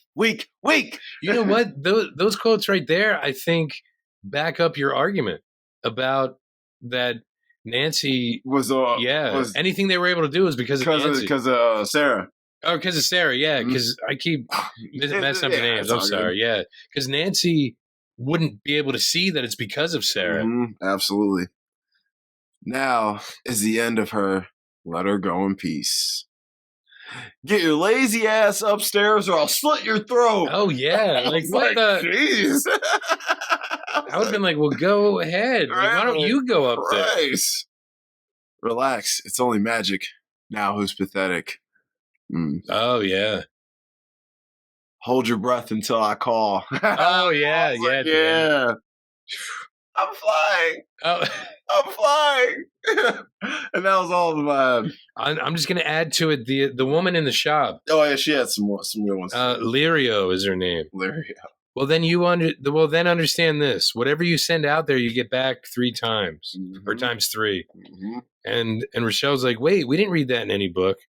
And she says, no, it's part of a basic spiritual truth. Said in many ways and many faiths, do unto others as you would have them do unto you. Yeah. Which is kind of a good lesson. Yeah. Yeah. That's essentially like kind of what I took from it. I was like, dude, it's okay to practice these things, but you have to respect them as well. Yeah, because you have to understand, like, as far as like Wiccanism, it's a more naturalistic religion, so it's based in nature. So if you don't respect nature like daily, you're not Wiccan. Nature's gonna come and respect you. Yeah. It's just like, you know, if you're Catholic, since they went to Catholic school, or Hindu or Muslim, or whatever, like Muslims pray how many times a day? Like 20. Yeah, because that's their religious practice. So they do it. They're constantly practicing their religion and giving back to what they believe in. So their faith is stronger. I mean, this movie just kind of shows you that everything is best when it's stricken in perfect balance and harmony. Yes. You know, it's just like this fucking political shit. Oh, yeah. Like, bro, let's keep it real. The most sound person is going to be someone who falls in the middle of left and right. Oh, yeah. There's things you're going to like about both sides. Someone who falls in the middle is going to be the most rounded person. Someone who's way too far of either might be a little nutty, you know? So that's kind of how it is. Like, Nancy was too far in the dark, you know?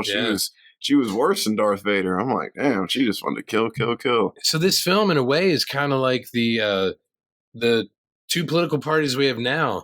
Because in 1792... That's every election, though. But in 1792, Jefferson and Madison created the Democratic Republican Party. Yeah, they're like, it's time to get extreme. And then a little later, because I think Alexander Hamilton created the Federalists. So they created the Democratic Republicans to oppose it, and then it split up later on.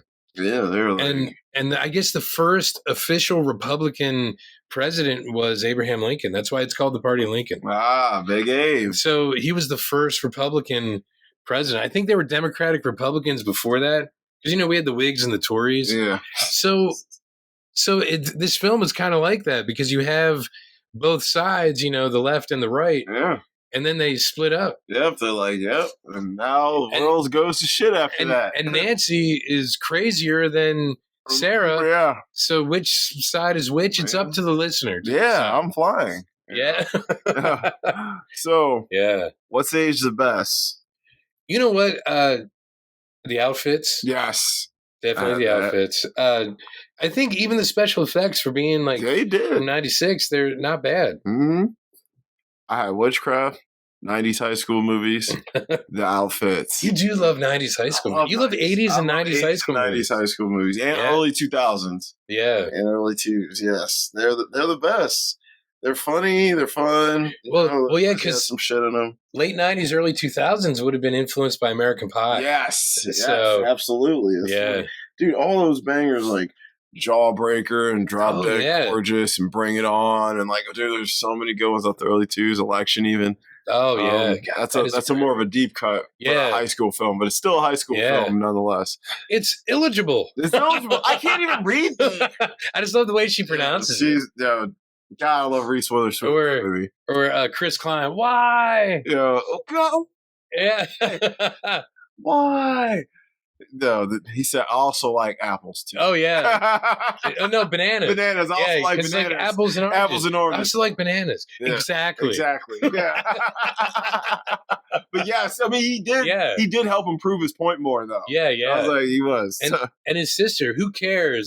About this stupid election? That's how I feel every 4 years. Tammy Metzger. That's right. She's the best. She's the best. Tammy. She said, "As president, I won't do anything." I was like, I love this bitch. She said, "Except maybe dismantle the student government so we never have to sit through one of these stupid assemblies again." And them motherfuckers went ape shit. Yes. All right, what's age the worst? Well, I think we already did our nitpicks, or really what's age the worst. Some of the editing. Yeah. And really, that's my problem with it. It's not necessarily... It's not Andrew Fleming as a director. It's like the editing choices. Yeah. That's really what I think I agree, especially in the third act. Yeah. I had high school bullying, spreading false rumors, racism, Robin Tooney's performance. I mean, she wasn't good. She wasn't terrible, but she definitely... We could have got somebody better. Yeah. Especially in like the mid-90s. The mid-90s, a lot of hot people we could have got. Like, imagine like... Could have got like Angelina Jolie to play that role, or even Selma Blair was pretty. Selma Blair would have been really good. Yeah, at that time. Could have got Parker Posey. Oh, Parker Posey. She would have played Nancy. Yeah, and she would, because she was just coming off of like Party Girl and stuff. Party Girl, and then when did the one with her and Liev Schreiber come out? Day Trippers. What year was that? That I don't know. That's like mid-ish 90s too. Like.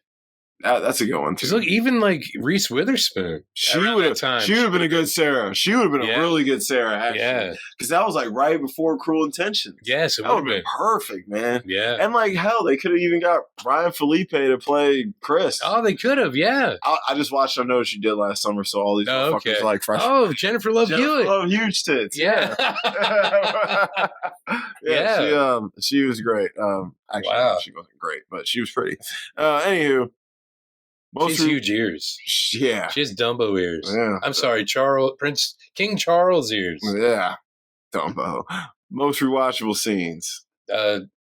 None for me. Come on. Well, the pencil on the desk. Yeah, that's not bad. When the homeless dude gets hit by the car. The murder. Yeah. The burn therapy. Yeah. When they go on the field trip. When they put the spell on Eric. When they play light as a feather, stiff as a board. When they put the spell on Laura. When Bonnie comes into class with no scars. Oh, that was a good scene. When Sarah changes her eye and hair color. Yeah, that is a good scene. Yeah. And even when Nancy does it later on. When she does yeah. Because she learned how to do it. I got that scene on here. Yeah. When they change the stoplight colors. I had when Nancy tricks Chris at the party and kills him. When the girls go to Nancy in the bathroom. Oof.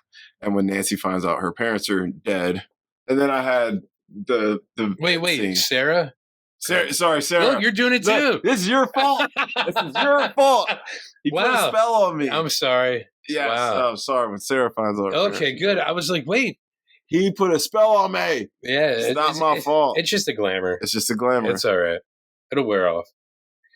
Yeah, those are probably the best scenes It's in the the best movie. scenes in the film. Yeah, it's a dope film. It's just a vibe, dude. It's a vibe. Like, and I vibed out, bro. I put my red lights on, lit some incense. It's the soundtrack too. It's a good soundtrack. If you go back and next time you watch the film, listen to the songs in each of those scenes, and those scenes probably have not all of them, because I don't think like the end scene does, but most of them have some song from the soundtrack playing, and that's what's going to make you remember it. But what's crazy is, like, I just don't know how they made the soundtrack so effective in The Crow. I don't know. I really. Oh yeah, because it's like organically in there, and it's like it's such a part of it. Yeah, like you just, I don't know, like I just remember like. And that's the Brandon Lee Crow, not the new one. Yeah, fuck no. I just remember watching The Crow like a few years ago after not watching it probably since like high school. Wow. And I was like, God, the soundtrack punches every song in the scene. I'm singing Stone Temple Pilots. I'm singing The Cure. I'm singing like you're singing Nine Inch Nails. Hell yeah, Nine Inch Nails covering Joy Division. Yeah, bro, fire, bro. Dude, I'm singing that scene. Dead Souls is the Nine Inch Nails song. When he's like running on the rooftops. Yeah, bro. Oh Yo, that's like they just made it so effective somehow. And probably one of your favorite bands. My favorite band is in there. The Cure. Yeah. Like I forgot they have that awesome song when he's getting dressed. Yes, that's one of the that's one of the best scenes. When he's putting his arm through the sleeve. My girl, one of my good girlfriends, that's her favorite fucking scene in that film. Yeah. And because of that scene, she loves that song now. I'm like, oh, yeah. I'm like, listen, homie, I told you they were slapping forever ago. You know what I'm saying? They got other. They did that song specifically for that movie. Yeah, they made it for that soundtrack. Burn yep. Is the name of the song. Yeah. Oh, that Scream, the animal scream. Yeah, that shit is fire. And it's just like musically it's so good, it just works. And then the cat's in the room, and like he's and the mirror's all broke. As different as it is from the comic, since you've read the comic now, I did read way back when that Brandon Lee fought super hard to have it be as accurate to the comic as possible. Because he wanted the respect from the community. Yeah, yeah. You know what I mean? I think it was I think the changes were actually necessary. Oh yeah, to make it flow. Yeah, for movie fans. Because the comic's fucking dark. Oh, it is. And like the movie's dark, but it's light enough to where it's still fun.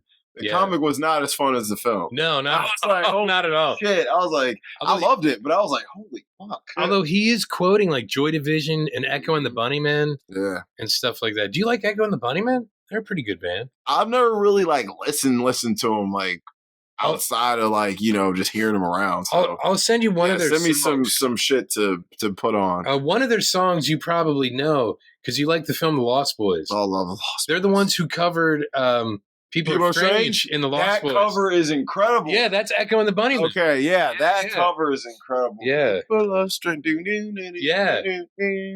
Yeah, they're a great band. I actually listened to that not that long ago. Yeah, dude, like, that soundtrack, dude. That Machines of Love and Grace song on there, oh my god, that shit slaps. Yeah, you know what? I'm about to. You got me. I might have to skate to the soundtrack later. I'm sorry. But yeah, they. I don't know if a movie's ever made. I can't think of too many other movies that have a soundtrack as effective as The Crow, even 90s movies. But hold on, just really quick. 90s movies had the best soundtracks. I agree. So you have like you have The Crow, Last Action Hero, kind of a shitty movie. It's still a decent movie. I like Last Action Hero. Incredible soundtrack. You have I don't remember the soundtrack. You have two Alice in Chains songs. You have What the Hell Have I and A Little Bitter, which aren't on Dirt, which is their album. I don't even remember those songs. You have I think Cypress Hill is on it. Anthrax is on it. Anthrax is always good. Dude, it's an incredible soundtrack. I don't remember that soundtrack at all. I might have to go I'll listen to it on fucking Apple Music. Even if you just listen to the Alice in Chains songs on there, it's like, this is a kick-ass soundtrack. The soundtrack to True Lies. Living Colour does a really good cover of I hate that movie though. Yeah, but dude, it's only because some Austrian dude is an American. Living Colour is a great cover of Sunshine of Your Love from Cream. Oh, I love that song. Dude, listen to Corey Glover's voice is amazing. And Screaming Trees does a really good song of Darkness, Darkness, this old Jesse Colin Young song.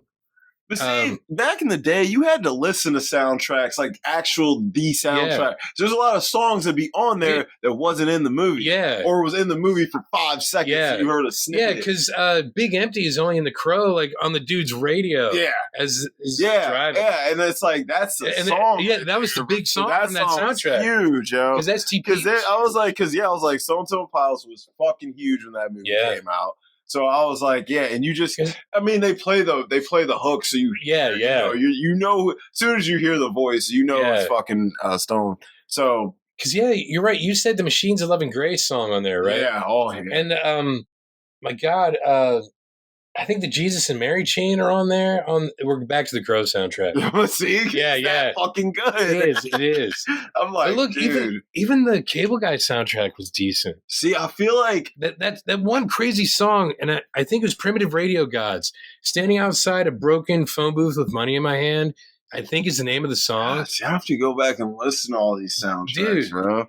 Dude, the 90s had the greatest soundtracks. They did, and they actually sold the soundtracks. Yes. Like, you could go to the store and buy them. Dude, I had so many cassettes of soundtracks. Yeah, dude, but a lot the Clerks soundtrack. That's a good soundtrack. That is a great soundtrack. Just the song Clerks by, I forget the name of the band. I was listening to it the other day.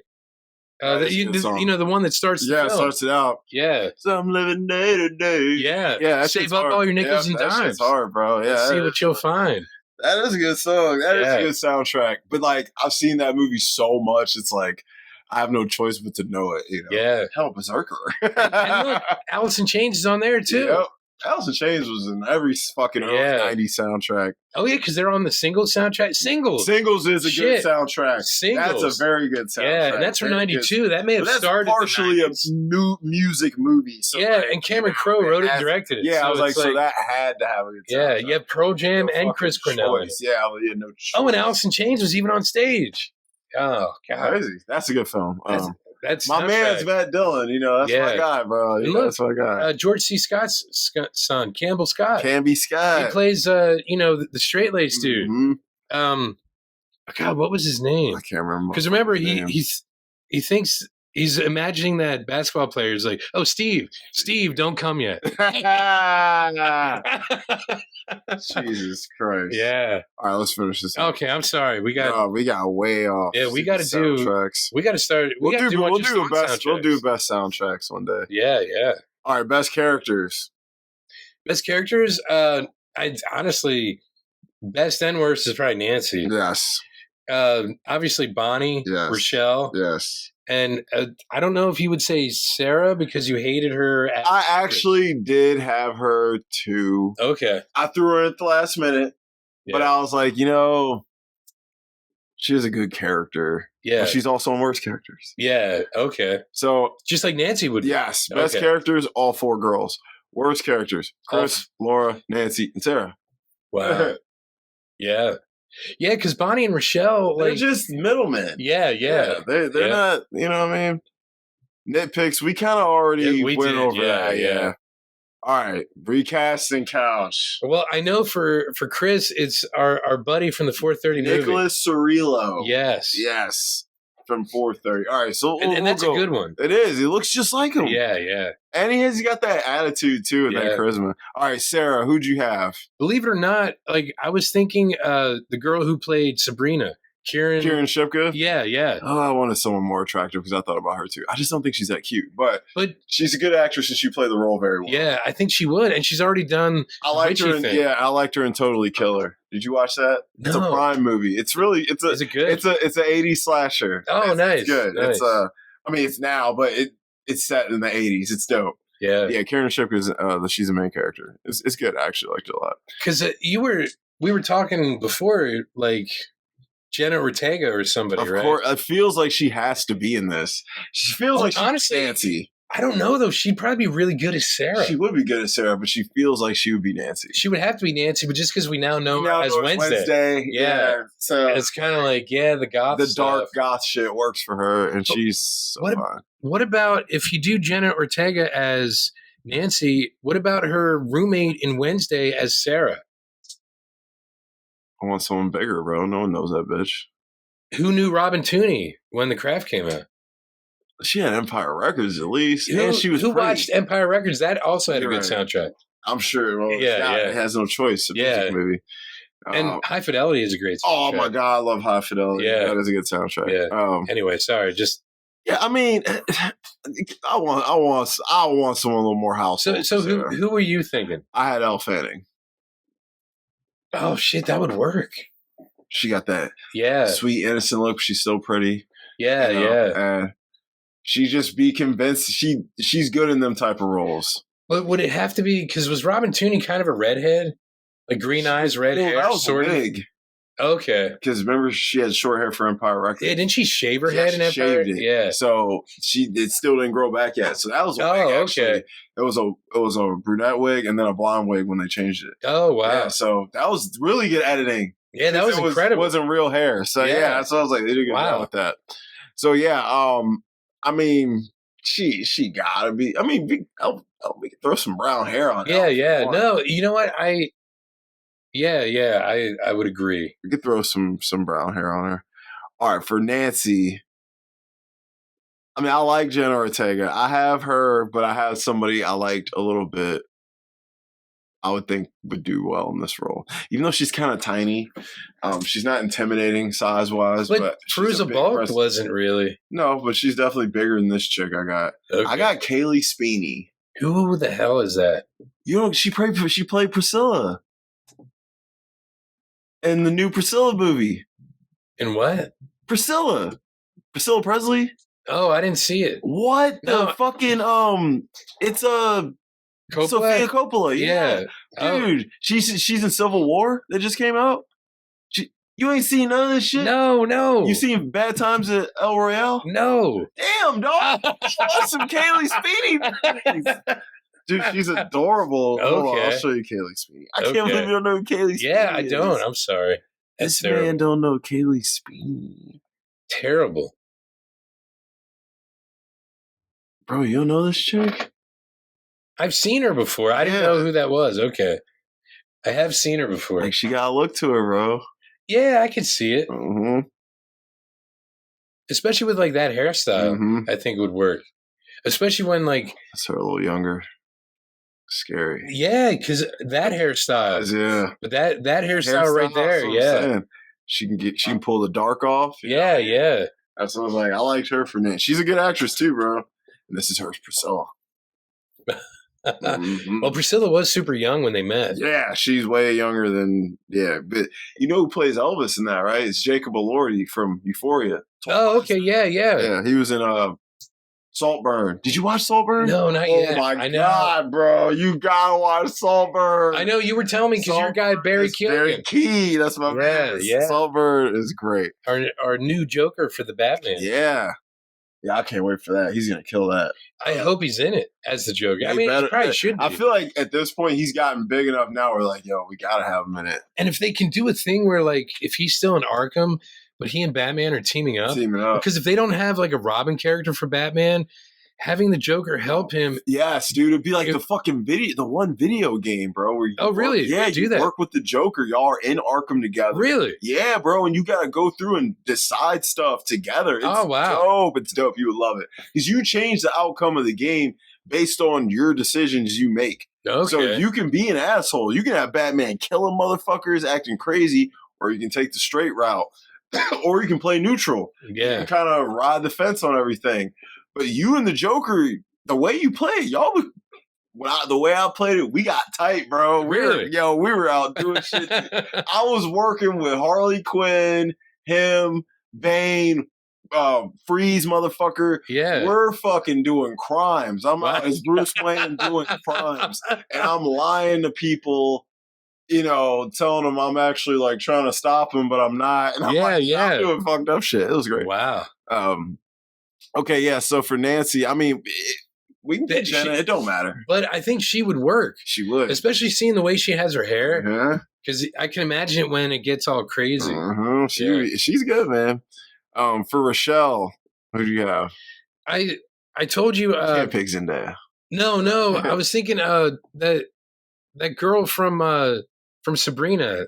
Prudence. Prudence, yeah. She would be good. Yeah, she would be. I had Amanda Stenberg from The Hate U Give. Oh yeah, yeah. Oh, yeah. You know what? Yeah. And she was in Bodies, and shit. That's Well, yeah, of course you like Bodies. Oh my gosh. Amanda Stenberg, and of course my girl. Yes. My girl's in there looking so good. Wait, what about your girl? She would be good as Nancy. Yes. I was like, she would be good as Nancy, Scott, right? Yeah, she actually would be great. She still looks young enough to play high school. And I was trying to stay kind of age appropriate too. And honestly, then for Rochelle, what about her buddy from Bottoms? Oh, fucking Kai Gerber? No. The black girl? Yeah, the black girl. Oh, as Rochelle. Yeah. Yeah, as Rochelle. She would be good, Rochelle. Yeah, wouldn't she? She's just not cute, but she would be. Good she Rochelle. Could be. I don't know, man. I've seen her in a lot of stuff, and she's never attractive. But she's great. Yeah. Great actress, great writer, and director. Yeah. She does a lot. She's a worker. She'd be good, too. I like that. Yeah. That would be fun. It'd definitely make the movie funnier if those two were in it. And now that you mention it, for Bonnie, Cindy Crawford's daughter.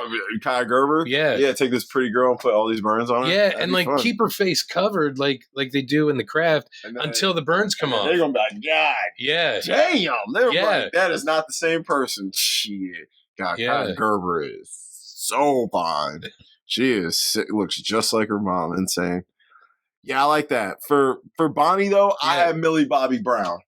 God, I always forget about you. And every once in a while, we're like just the Stranger Things cast. Yeah, I'm like, you always forget about MBB. I do, because she's older now. But see, I kind of like Kai Gerber more. I think of her as like, I enjoy like the Enola Holmes movies and stuff. Like her coming out on her own is like kind of cool. Well, I mean, Henry Cavill is a different kind of Sherlock Holmes. He's not like the book. He's Sherlock Holmes. Yeah. Yeah. But like, they're fun films. And one of your favorites plays her mom. Who? Helena Bonham Carter. Oh, love Helena. Yeah. Oh, love that woman. So fun. She's another saber toother. Yeah, yeah. Yeah, I like Millie. Like Bonnie's probably the easiest. Yeah, like there's a lot of people we get to play. Honestly, Millie Bobby Brown is a good one, but I kind of like Kai Gerber. But what if Millie Bobby Brown was Sarah? She would be a good Sarah. Yeah, yeah. I actually like that a lot. Yeah, yeah. Millie Bobby is Sarah. For Nancy, we could keep Kaylee Speeney. Yeah, or we could do Rochelle. I don't know. No.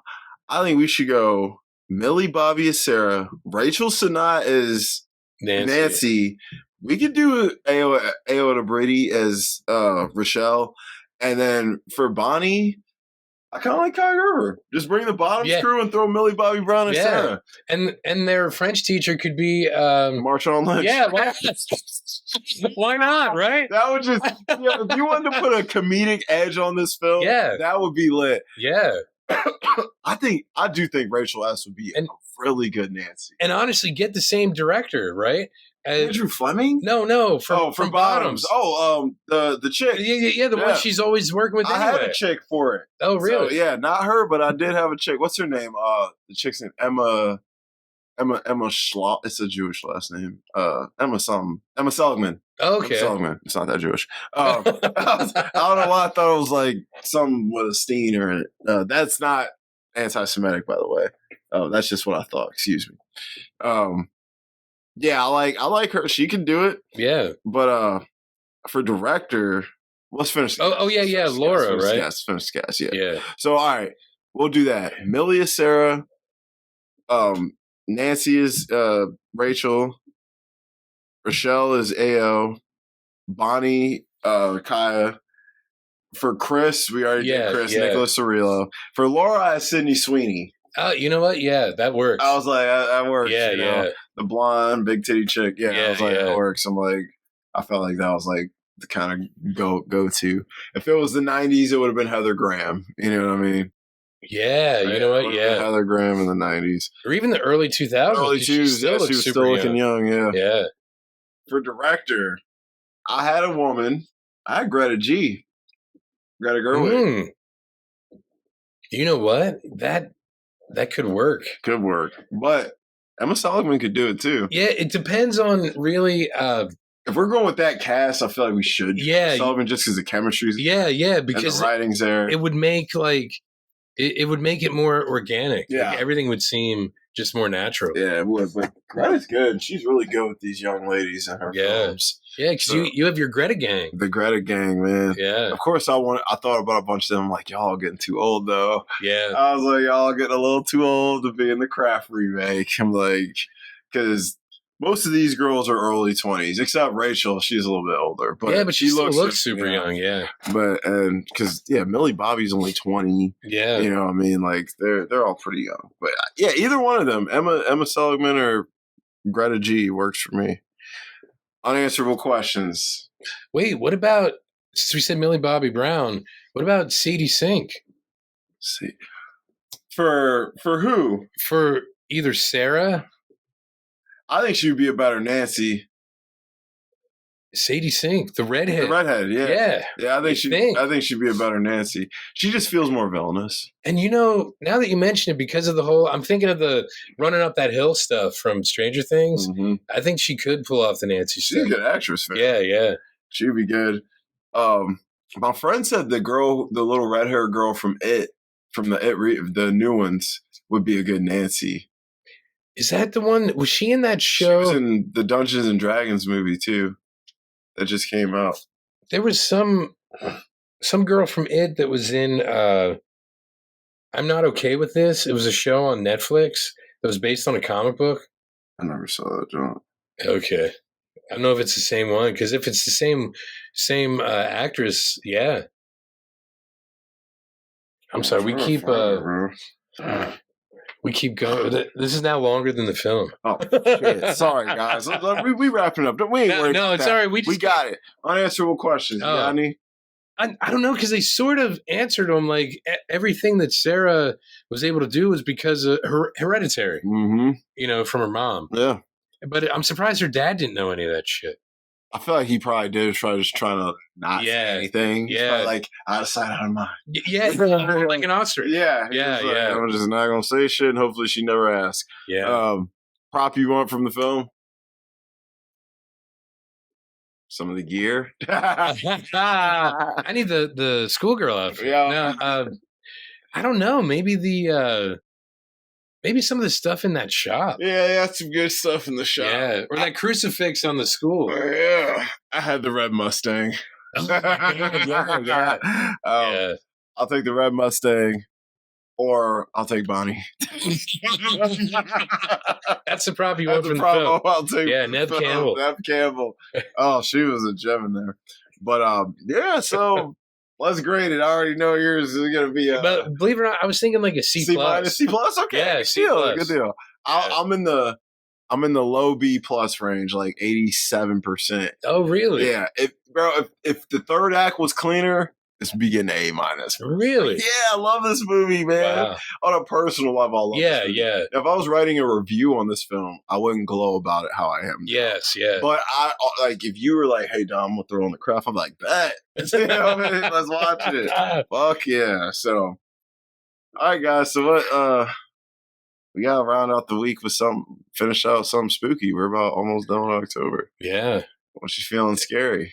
You're the expert on that, not me. I'm not an expert on horror. I just watch it. You know what I'd like to rewatch, because it's been a long time since I've seen it. The original Nightmare on Elm Street.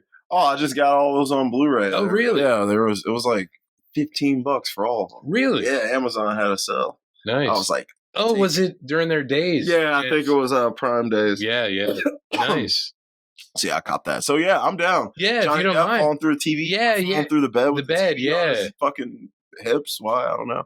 Yeah, I'm down. Yeah, Robert Englund. That's a good one. Yeah. Ooh, Wes Craven. Wessie. Yeah. Scream. Or do you want to do Hellraiser? Because you were talking about Hellraiser. That movie's fire, bro. Yeah, how about Hellraiser? Let's do that, bro. Yeah, You're gonna like that. Okay. Young Clive Bark. Yeah, you're gonna like that. Let's do that. All right, guys. Hellraiser. I'm hyped to watch that again. Great. Yeah, I'm sorry. No, I'm hyped. Okay. I was like, I already thought about watching again, so we're good. All right, guys. I am Dom. I'm Jamie. And this is the cutting room floor.